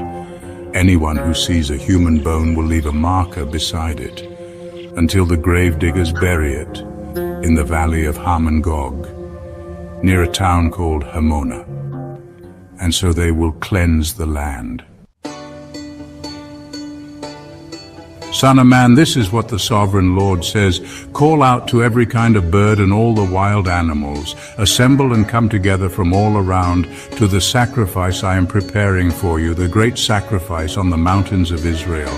There you will eat flesh and drink blood. You will eat the flesh of mighty men and drink the blood of the princes of the earth, as if they were rams and lambs, goats and bulls, all of them fattened animals from Bashan. At the sacrifice I am preparing for you, you will eat fat till you are glutted and drink blood till you are drunk. At my table you will eat your fill of horses and riders, mighty men and soldiers of every kind, declares the Sovereign Lord.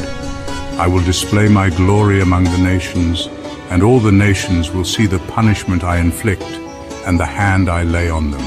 From that day forward, the people of Israel will know that I am the Lord their God. And the nations will know that the people of Israel went into exile for their sin, because they were unfaithful to me. So I hid my face from them and handed them over to their enemies, and they all fell by the sword. I dealt with them according to their uncleanness and their offenses, and I hid my face from them. Therefore, this is what the Sovereign Lord says.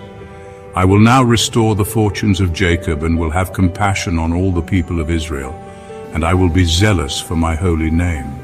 They will forget their shame and all the unfaithfulness they showed toward me when they lived in safety in their land with no one to make them afraid. When I have brought them back from the nations and have gathered them from the countries of their enemies, I will be proved holy through them in the sight of many nations. Then they will know that I am the Lord their God. For though I sent them into exile among the nations, I will gather them to their own land, not leaving any behind. I will no longer hide my face from them, for I will pour out my spirit on the people of Israel, declares the Sovereign Lord. Chapter 40.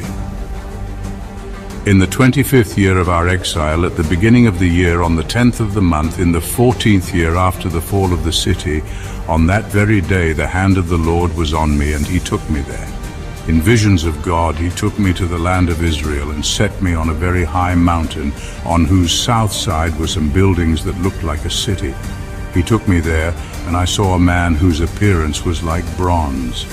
He was standing in the gateway with a linen cord and a measuring rod in his hand. The man said to me, "Son of man, look carefully and listen closely and pay attention to everything I am going to show you, for that is why you have been brought here. Tell the people of Israel everything you see." The east gate to the outer court. I saw a wall completely surrounding the temple area. The length of the measuring rod in the man's hand was 6 long cubits, each of which was a cubit and a handbreadth. He measured the wall. It was 1 measuring rod thick and 1 rod high. Then he went to the east gate. He climbed its steps and measured the threshold of the gate. It was 1 rod deep. The alcoves for the guards were 1 rod long and 1 rod wide, and the projecting walls between the alcoves were 5 cubits thick, and the threshold of the gate next to the portico facing the temple was 1 rod deep. Then he measured the portico of the gateway. It was 8 cubits deep, and its jambs were 2 cubits thick. The portico of the gateway faced the temple. Inside the east gate were 3 alcoves on each side. The 3 had the same measurements, and the faces of the projecting walls on each side had the same measurements. Then he measured the width of the entrance of the gateway. It was 10 cubits, and its length was 13 cubits. In front of each alcove was a wall 1 cubit high, and the alcoves were 6 cubits square. Then he measured the gateway from the top of the rear wall of 1 alcove to the top of the opposite one. The distance was 25 cubits from 1 parapet opening to the opposite one. He measured along the faces of the projecting walls all around the inside of the gateway 60 cubits. The measurement was up to the portico facing the courtyard. The distance from the entrance of the gateway to the far end of its portico was 50 cubits. The alcoves and the projecting walls inside the gateway were surmounted by narrow parapet openings all around, as was the portico. The openings all around faced inward. The faces of the projecting walls were decorated with palm trees. The outer court. Then he brought me into the outer court. There I saw some rooms and a pavement that had been constructed all around the court. There were 30 rooms along the pavement. It abutted the sides of the gateways and was as wide as they were long. This was the lower pavement. Then he measured the distance from the inside of the lower gateway to the outside of the inner court. It was 100 cubits on the east side as well as on the north. The north gate. Then he measured the length and width of the north gate, leading into the outer court. Its alcoves, 3 on each side, its projecting walls and its portico had the same measurements as those of the first gateway. It was 50 cubits long and 25 cubits wide. Its openings, its portico and its palm tree decorations had the same measurements as those of the gate facing east. 7 steps led up to it, with its portico opposite them. There was a gate to the inner court facing the north gate, just as there was on the east. He measured from one gate to the opposite one. It was 100 cubits. The south gate. Then he led me to the south side, and I saw the south gate. He measured its jambs and its portico, and they had the same measurements as the others. The gateway and its portico had narrow openings all around, like the openings of the others. It was 50 cubits long and 25 cubits wide. 7 steps led up to it, with its portico opposite them. It had palm tree decorations on the faces of the projecting walls on each side. The inner court also had a gate facing south, and he measured from this gate to the outer gate on the south side. It was 100 cubits. The gates to the inner court. Then he brought me into the inner court through the south gate, and he measured the south gate. It had the same measurements as the others. Its alcoves, its projecting walls, and its portico had the same measurements as the others. The gateway and its portico had openings all around. It was 50 cubits long and 25 cubits wide. The porticos of the gateways around the inner court were 25 cubits wide and 5 cubits deep. Its portico faced the outer court. Palm trees decorated its jambs, and 8 steps led up to it. Then he brought me to the inner court on the east side, and he measured the gateway. It had the same measurements as the others. Its alcoves, its projecting walls, and its portico had the same measurements as the others. The gateway and its portico had openings all around. It was 50 cubits long and 25 cubits wide. Its portico faced the outer court. Palm trees decorated the jambs on either side, and 8 steps led up to it. Then he brought me to the north gate and measured it. It had the same measurements as the others, as did its alcoves, its projecting walls, and its portico, and it had openings all around. It was 50 cubits long and 25 cubits wide. Its portico faced the outer court. Palm trees decorated the jambs on either side, and 8 steps led up to it. A room with a doorway was by the portico in each of the inner gateways, where the burnt offerings were washed. In the portico of the gateway were 2 tables on each side, on which the burnt offerings, sin offerings, and guilt offerings were slaughtered. By the outside wall of the portico of the gateway, near the steps at the entrance of the north gateway, were 2 tables, and on the other side of the steps were 2 tables. So there were 4 tables on one side of the gateway and 4 on the other, 8 tables in all, on which the sacrifices were slaughtered. There were also 4 tables of dressed stone for the burnt offerings, each a cubit and a half long, a cubit and a half wide, and a cubit high. On them were placed the utensils for slaughtering the burnt offerings and the other sacrifices. And double-pronged hooks, each a handbreadth long, were attached to the wall all around. The tables were for the flesh of the offerings. The rooms for the priests. Outside the inner gate, within the inner court, were 2 rooms, one at the side of the north gate and facing south, and another at the side of the south gate and facing north. He said to me, "The room facing south is for the priests who guard the temple, and the room facing north is for the priests who guard the altar. These are the sons of Zadok, who are the only Levites who may draw near to the Lord to minister before him." Then he measured the court. It was square, 100 cubits long and 100 cubits wide, and the altar was in front of the temple. He brought me to the portico of the temple and measured the jambs of the portico.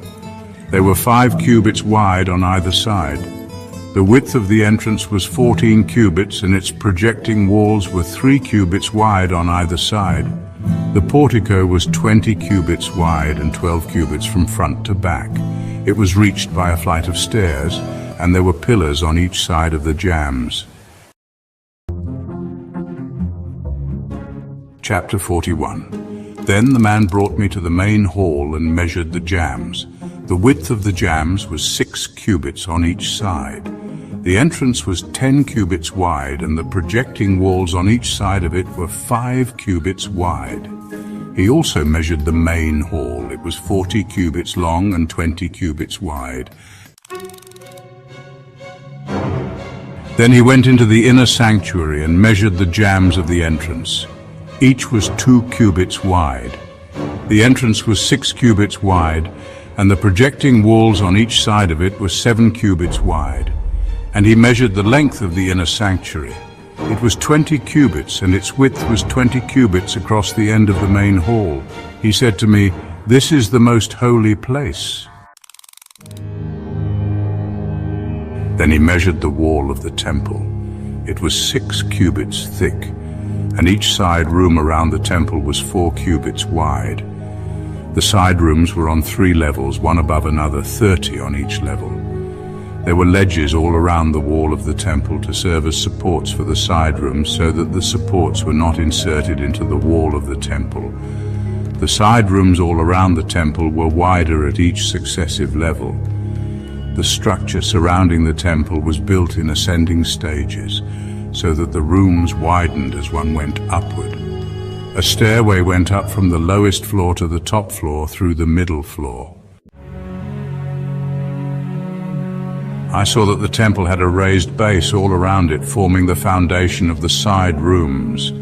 It was the length of the rod, 6 long cubits. The outer wall of the side rooms was 5 cubits thick.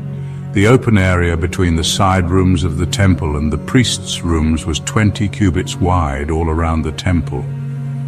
There were entrances to the side rooms from the open area, one on the north and another on the south, and the base adjoining the open area was 5 cubits wide all around.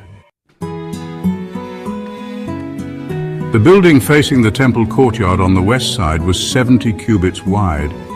The wall of the building was 5 cubits thick all around, and its length was 90 cubits. Then he measured the temple. It was 100 cubits long, and the temple courtyard and the building with its walls were also 100 cubits long. The width of the temple courtyard on the east, including the front of the temple, was 100 cubits.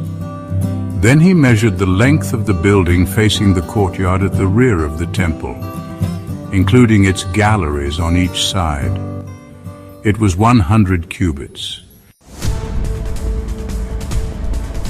The main hall, the inner sanctuary, and the portico facing the court, as well as the thresholds and the narrow windows and galleries around the 3 of them, everything beyond and including the threshold was covered with wood. The floor, the wall up to the windows, and the windows were covered. In the space above the outside of the entrance to the inner sanctuary, and on the walls at regular intervals, all around the inner and outer sanctuary, were carved cherubim and palm trees. Palm trees alternated with cherubim. Each cherub had 2 faces, the face of a human being toward the palm tree on one side, and the face of a lion toward the palm tree on the other. They were carved all around the whole temple. From the floor to the area above the entrance, cherubim and palm trees were carved on the wall of the main hall. The main hall had a rectangular door frame, and the one at the front of the most holy place was similar. There was a wooden altar 3 cubits high and 2 cubits square. Its corners, its base, and its sides were of wood. The man said to me, "This is the table that is before the Lord." Both the main hall and the most holy place had double doors. Each door had 2 leaves, 2 hinged leaves for each door. And on the doors of the main hall were carved cherubim and palm trees like those carved on the walls. And there was a wooden overhang on the front of the portico. On the side walls of the portico were narrow windows with palm trees carved on each side. The side rooms of the temple also had overhangs. Chapter 42. Then the man led me northward into the outer court, and brought me to the rooms opposite the temple courtyard and opposite the outer wall on the north side. The building whose door faced north was 100 cubits long and 50 cubits wide. Both in the section 20 cubits from the inner court and in the section opposite the pavement of the outer court, gallery faced gallery at the 3 levels. In front of the rooms was an inner passageway 10 cubits wide and 100 cubits long. Their doors were on the north. Now the upper rooms were narrower, for the galleries took more space from them than from the rooms on the lower and middle floors of the building. The rooms on the top floor had no pillars as the courts had, so they were smaller in floor space than those on the lower and middle floors. There was an outer wall parallel to the rooms and the outer court. It extended in front of the rooms for 50 cubits. While the row of rooms on the side next to the outer court was 50 cubits long, the row on the side nearest the sanctuary was 100 cubits long. The lower rooms had an entrance on the east side as one enters them from the outer court. On the south side, along the length of the wall of the outer court, adjoining the temple courtyard and opposite the outer wall, were rooms with a passageway in front of them. These were like the rooms